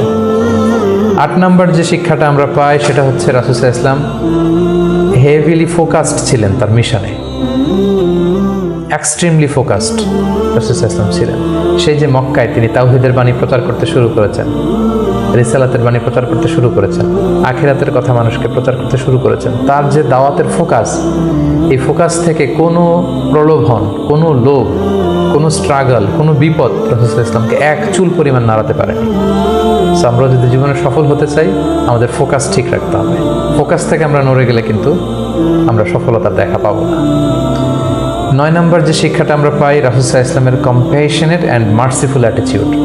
রাসূল সাল্লাল্লাহু আলাইহি ওয়াসাল্লামের দয়াদ্র মানসিকতায় অনেক শত্রু কিন্তু রাসূল সাল্লাল্লাহু আলাইহি ওয়াসাল্লামের বন্ধু হয়ে গিয়েছিল, ঈমান এনেছিল। আমরা দেখেছি মক্কা বিজয় যখন করেছিলেন চাইলে পিষে মারতে পারতেন কুরাইশদেরকে, যারা বছরের পর বছর জন্মভূমি থেকে দূরে থাকতে বাধ্য করেছিল রাসূল সাল্লাল্লাহু আলাইহি ওয়াসাল্লামকে। রাসূল সাল্লাল্লাহু আলাইহি ওয়াসাল্লাম কী করলেন? বললেন যে না, লা তাসরিবা আলাইকুমুল ইয়াউম, কোনো প্রতিশোধ, হিংসা কিছু নেই, ক্ষমা করে দিলাম, যাও তোমরা স্বাধীন। এভাবে নানা ঘটনায় আমরা দেখেছি রাসূল সাল্লাল্লাহু আলাইহি ওয়াসাল্লাম তার অমীয় অনুপম চরিত্রের মাধ্যমে তিনি মানুষের মন জয় করেছেন। সো এই গুণাবলী যেন আমরা আমাদের মধ্যে ধারণ করবার চেষ্টা করি। সব শেষে আমরা যেই শিক্ষাটির কথা বলবো সেটা হচ্ছে succession management. A good leader produces good leaders. একজন ভালো নেতা শুধু ফলোয়ার তৈরি করে না, সে আরও নতুন নেতা তৈরি করে। রাসূল সাল্লাল্লাহু আলাইহি ওয়াসাল্লামের এই গুণাবলীটি কিন্তু ছিল। আমরা যদি দেখি রাসূল সাল্লাল্লাহু আলাইহি ওয়াসাল্লামের ইন্তেকালের পরে আমাদের লিডারশিপ নিয়ে কোনো ক্রাইসিস হয়নি, সেখানে দাঁড়িয়ে গিয়েছে আবু বকরকে আমরা রাদিয়াল্লাহু তাআলা আনহুকে আমরা আমাদের খলিফা বানিয়েছি। আবু বকর রাদিয়াল্লাহু তাআলা আনহুর ইন্তেকালের পরে ওমরে ফারুক আমাদের খলিফা হয়েছে, তারপরে ওসমান, তারপরে আলী রাদিয়াল্লাহু তাআলা আনহু। তার মানে রাসূল সাল্লাল্লাহু আলাইহি ওয়াসাল্লাম এদেরকে কিন্তু সবসময় ডানে বায়ে সামনে পেছনে কাছে নানা কাজে এঙ্গেজ করে নতুন নেতৃত্ব, নিউ লিডারশিপ কিন্তু তিনি তৈরি করেছিলেন। ফলে এই সাকসেশন ম্যানেজমেন্টে কিন্তু রাসূল সাল্লাল্লাহু আলাইহি ওয়াসাল্লাম সাকসেসফুল ছিলেন। এবং এখান থেকে আমরা যারা লিডারশিপ কোয়ালিটি আমাদের আছে, আমরা যেন নতুন লিডার তৈরি করে যেতে পারি উম্মার জন্য, এই শিক্ষাটি কিন্তু আমরা পাই। সম্মানিত সুধী, রাসূল সাল্লাল্লাহু আলাইহি ওয়াসাল্লামের জীবনের প্রতিটি স্টেপে, প্রতিটি পদক্ষেপে, প্রতিটি ঘটনা থেকে অসংখ্য অসংখ্য শিক্ষা আমাদের জন্য রয়েছে এবং বের করা সম্ভব। কিন্তু আজকের এক পর্বে এই সবগুলো শিক্ষা বা লেসন নিয়ে বা টিচিং নিয়ে আমাদের পক্ষে আলোচনা করা সম্ভব না। আমরা প্রফিট সিরিজের সর্বশেষ পর্বে আমরা এতটুকুই বলতে চাই যে আমরা এক পর্বে খুব সংক্ষিপ্ত পরিসরে এখানে উল্লেখ করলাম। আমরা কেবলমাত্র রাসূল সাল্লাল্লাহু আলাইহি ওয়াসাল্লামের সিরার উপর 50 পর্ব কিংবা 100 পর্বের একটা ধারাবাহিক সিরিজ করার প্রত্যাশা রাখি। আল্লাহ তাআলা আমাদেরকে তৌফিক দান করুক। সম্মানিত শুধু রাসূল সাল্লাল্লাহু আলাইহি ওয়াসাল্লামের ফলোয়ার বা উম্মাহ হিসেবে আমাদের উচিত রাসূল সাল্লাল্লাহু আলাইহি ওয়াসাল্লামের আদর্শকে আমাদের জীবনে বাস্তবায়ন করা, তার প্রতি ভালোবাসার সর্বোচ্চ নমুনা পেশ করা, তার সম্মান আমাদের সম্মান। তাকে যখন গালি দেওয়া হয়, তার বিরুদ্ধে যখন কটু কথা বলা হয়, আমরা যেন তখন এটার প্রতিবাদ করি লেখনীর মাধ্যমে, বক্তব্যের মাধ্যমে, একত্রিত হয়ে বিভিন্ন ইভেন্টস করার মাধ্যমে রাসূল সাল্লাল্লাহু আলাইহি ওয়াসাল্লামের রেখে যাওয়ার শিক্ষা যেন আমরা আমাদের বাস্তব জীবনে কাজে লাগাই, আমরা যেন অন্যের কাছে পৌঁছাই, আমরা যেন সোশ্যাল মিডিয়াতে ছড়িয়ে দেই এবং রাসূল সাল্লাল্লাহু আলাইহি ওয়াসাল্লামের এই শিক্ষা যেন আমরা আমাদের অমুসলিম ভাই বোনদের কাছে পৌঁছাতে পারি। আমরা যেন রাসূল সাল্লাল্লাহু আলাইহি ওয়াসাল্লামকে আমাদের জীবনের চাইতে বেশি ভালোবাসতে পারি। আমরা যেন বেশি বেশি রাসূল সাল্লাল্লাহু আলাইহি ওয়াসাল্লামের প্রতি দুরূদ পড়ি, তার রেখে যাওয়া শিক্ষা এবং আদর্শ যেন আমরা মেনে চলতে পারি। আল্লাহ তাআলা আমাদের সবাইকে কথাগুলো বোঝার, আমল করার তৌফিক দান করুক। হাযা মা ইনদি ওয়াল ইলমু ইনদাল্লাহ আলাইহি তাওয়াক্কালতু ওয়া ইলাইহি উনীব। আসসালামু আলাইকুম ওয়া রাহমাতুল্লাহি ওয়া বারাকাতুহু।